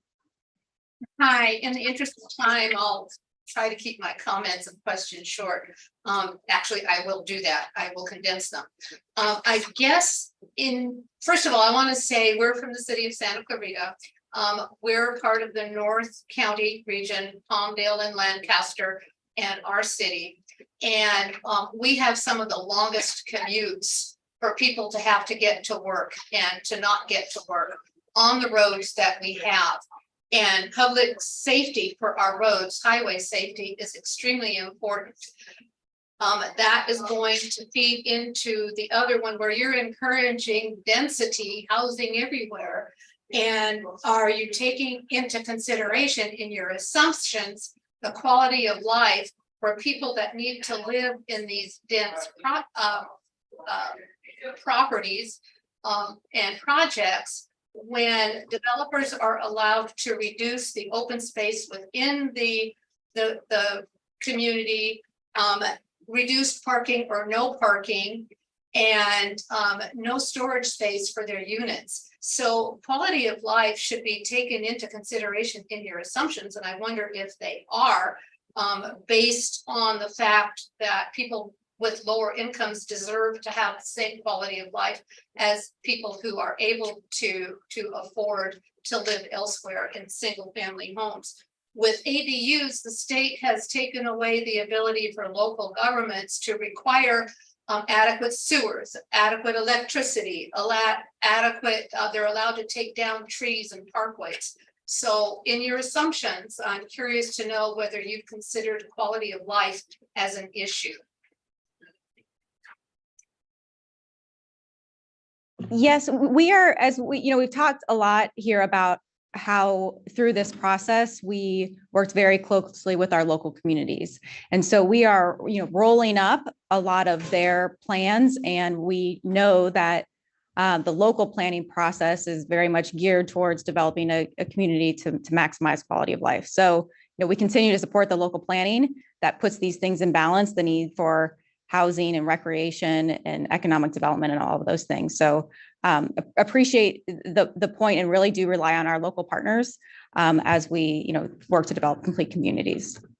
Well, I would just like to know how we get over to the state regarding quality of life issues, because they don't seem to take that into consideration. And so I think it's important for you to make those assumptions in your report.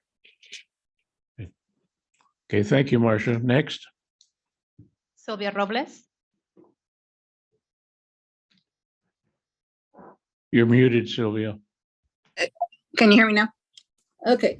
So an interesting time, I'm just going to go quickly. Living in San Bernardino County, we've always been having the housing, but not the jobs. So again, I just want to echo what other people are saying. On transit, I hope with the 25% number that can work at home, we can focus on poor people having better commute times and types of transit. Just quickly, an example, when I was on our local Omnitrans board for buses, I had a relative that to go from Colton to Fontana to work in the warehousing industry. All the buses were routed to the Metrolink stations, and it created a 2-hour drive. I know there's issues with having express cars because of the number of tracks, but can we look at that? Also, Uber and Lyft can be unreliable. I don't know if there's any franchising or state policy that can cover that. On active transportation, I on weekends live in many times in Dana Point. There you have crowded PCH, conflict between the cyclists and the cars. On the trails in San Juan and in the San Bernardino County, there's a conflict between pedestrians, the e-bikes with really teen drivers that are reckless and nobody likes. Also, most importantly, on RENA, Huntington Beach has a mayor because of the wife he has lives in affordable housing. Yet that Huntington Beach is also resistance to the RENA numbers. Here in our county, it's in the DNA to be against it. And just working with my city manager, the policy working with us, or the approach was to be against it. And there was no work to be for it. So I'm going to work with asking for a workshop to deal with this issue and give you some more feedback. And that's all I have. Thank you. Thank you. Thank you. We're going to come back into the room, Mr. President. Yes. We've got Ms. Doby, followed by Mr. Alexander, and then Mr. Ortiz for his second time. And that's it. Okay, thank you, sir. That'll be it. So I echo all of the thanks for standing before the firing squad. That's exactly how you look to me right now, so thank you. I'm a little late to the party, but I am here. I am from the small but mighty Los Alamitos. I'm the third smallest city in OC with the second smallest population, so that lends to my question, which you're talking about a full cycle city. That sounds so amazing to me. And I want to know what sort of consideration was given, especially considering small cities. Like in my small city, I don't have retail. You cannot buy clothes in my city, but I'm adding housing. So was there a thought given to that, or should I have been in the room a long time ago? And if there was a thought, what was it? And if not, how do I make sure that I am not, and I speak for all small cities, underrepresented the next time that something like this must be considered? Because I want to be a 15-minute city too. Hi, everyone. Again, Elizabeth Carvajal here. I want to expand on the 15-minute community concept. It's really meant to be very broad and flexible and applicable in many different place types. And so the idea is many communities have a main street where you don't have to have all the stuff, but there's a destination. There could be a park, a community center, maybe a mom and pop store. Most communities do have a main street, if you will. And the idea is that there's this place which allows for incremental change over time that can be made to create that facility to have more proximity of destinations and also those mobility improvements. So perhaps there's a main street and there's some pedestrian improvements that are made to make it more walkable so that you can go to the store, you can go to the grocery store, you can go to the park, you can go drop your kids off, et cetera. So the idea of this concept of 15-minute communities is that it is applicable across different place types across the region. And it is an opportunity that is available for many communities. And so as part of the implementation strategies, we are also looking at pilots to support implementation and further study of 15-minute communities to see how it can be applied in different place types. So definitely not late to the party. The party's just starting. And this concept, again, is meant to be very flexible and applicable across the region. That's why I was quick, so I could do a follow-up. Okay, first of all, I volunteer as tribute to be a pilot. And I'm 2 square miles, so you don't even need 15 minutes. I'm sincerely interested in adding something that makes my city attractive, not just because I have additional new buildings, but it actually is a destination where you will want to come. And once you come, you can spend and leave some of your hard-earned money. So any input, feedback, I think you're used to me at this point. I'm here for it. Thank you in advance. Thank you so much. Mr. Alexander. Thank you. I appreciate that. I'm sorry. I know we beat this horse to death about the mileage-based user, but I have a different question. How do we plan to measure that? How do we plan to measure the miles? Are we going to build infrastructure on our freeways to measure that way? Are we going to be like a water company and it's going to be in tiers 0 to 100 miles? I'm going to charge you. If you can just give us a quick synopsis of that. And I think the measurement is still to be determined. There's been a number of pilots conducted by the state of California looking at both more technology-based mechanisms as well as other types of self-reported, more paper, manual mechanisms. But right. So there's been a number of different mechanisms being studied, and there's still more work to be done in this regard. There's other states that are looking at various concepts as well. I believe the state of Washington is actually going to, they've gone beyond a voluntary program, and they're actually transitioning. They've been far ahead of us in trying to transition to a mechanism. And I believe they provide multiple options to the general public. So you can do a manual mechanism if you choose. You can do a more automated mechanism with further discounts. So it may be a spectrum of different means by which we measure the miles. just quickly, so like I drive a Tesla and I get updates, and that car can probably tell me how many times I sit in my seat a day. Right. But all cars Right. being built, being transporting, how many miles? God, it's broken. Most definitely, the technology is there. Right. Yeah, the technology will be there, and we have a lot of work to do to get to it between now and 2035. So there's more to come, and you'll probably hear about it again in 2028. Right. If I could also mention, I know we spent a lot of time about the mileage-based road user charge, but within the time horizon of our plan, keep in mind 3 of our sales taxes are set to expire, and we do not assume renewal of the sales tax.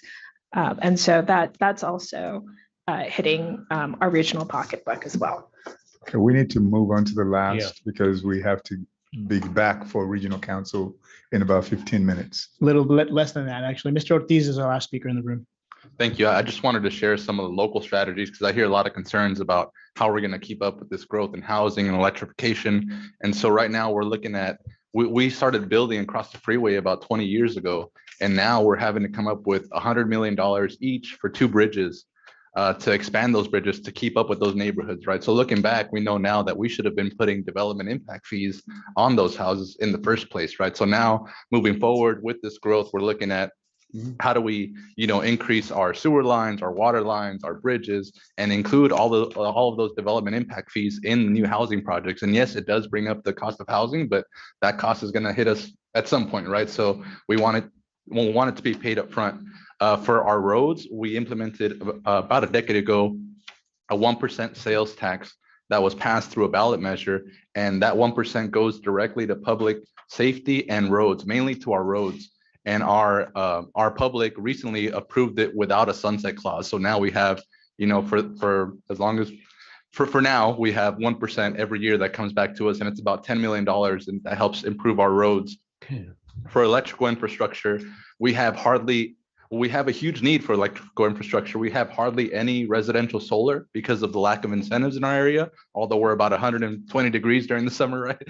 And so now we're looking at how do we bring in federal loans, federal programs, state grants to bring a residential solar program to the city. We know that's going to increase our capacity tremendously and reduce our need for those substations and generation and that old type of electrical infrastructure, right? And moving on to the next one.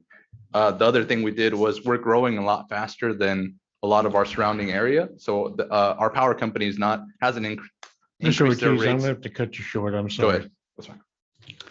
So, Mr. President, if I may make a suggestion, you have one item on your consent calendar, which are minutes for approval of the last Yes. joint policy committee meeting. This item does require a vote. It would be appropriate if a member made a motion to approve this item if there's no further Move to discussion. approve. Blancarte Andrade moves. Stedler. Bucknam, second. I'll let the clerk figure out who made the first and second. I made the first.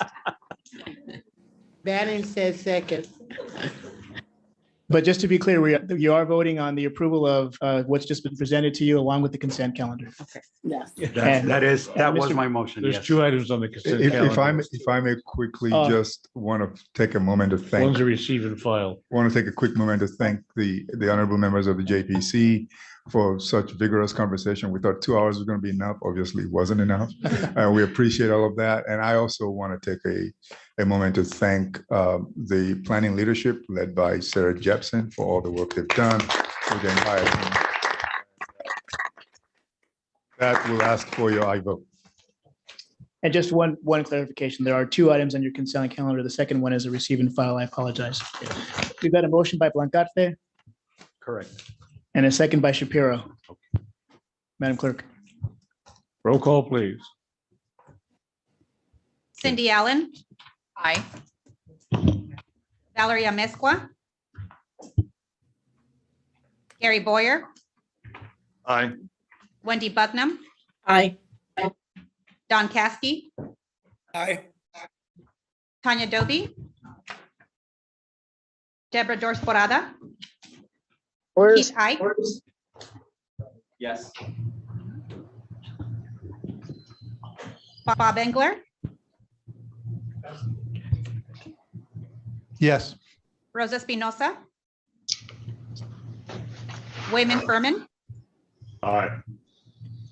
Margaret Finley. Camilo Garcia.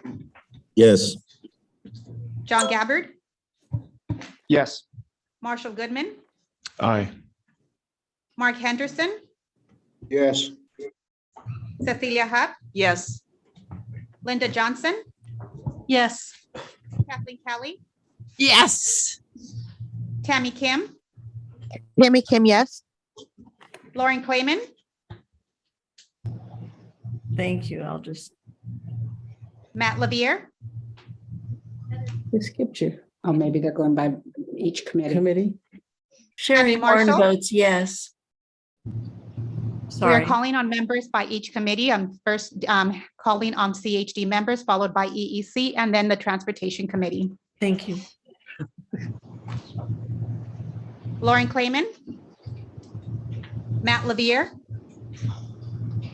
Annie Marshall, John Mears, Joseph Moravito, Yes. George Nava, Marisela Nava, Yes. Misty Perez, Freddie Puza, Yeah. Gabriel Reyes, Yes. Rocky Rhodes, Yes. Sylvia Robles, Yes. Celeste Rodriguez, Yes. Sunny Sampines, Yes. Nick Schultz, David Shapiro, Yes. Becky Shevlin, Yes. Mary Solorio, Yes. Mark Warnick, Aquanetta Warren, Yes. thank you. Tony Wu, Frank Yokoyama. Yes. I will now proceed to the EEC members. Damon Alexander, Groups. Ana Beltran, Yes. Art Bishop, Phil Brock, Yes. Margaret Clark, Yes. Jenny Crosswhite, Yes. Rick Dennison, Sherry Horn, Yes. No, you got. Britt Huff, Yes. Dan Kelmick, Aye. Dan Kelmick, Joe Kelmick, Aye. Aye for Dan Kalmick. noted, thank you. Thank you so much. Elaine Litster, Yes. Vianney Lopez, Yes. Lauren Meister, Yes. Cynthia Moran, Oscar Ortiz, Luis Blancarte, Blancarte, yes. Deborah Robertson, Janet Sanchez Palacios, Jennifer Stark, Yes. Tamala Takahashi, Enthusiastic, yes. Excellent work. thank you. Connor Trout, Yes. Stephanie Virgin, Dale Welty, Yes. Edward Wilson.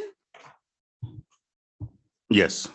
I will now proceed to the Transportation Committee members. Adele Andrade Stadler, Yes. Constantine Anthony, Catherine Barger, Elizabeth Becerra, Yes. Brian Bergson, Yes. Russell Betts, Yes. Art Brown, Aye. Ross Chun, Denise Delgado, Yes. Jonathan Dimitru, Yes. John Dutray, Yes. James Gaisley, Gaisley, aye. Jason Gibbs,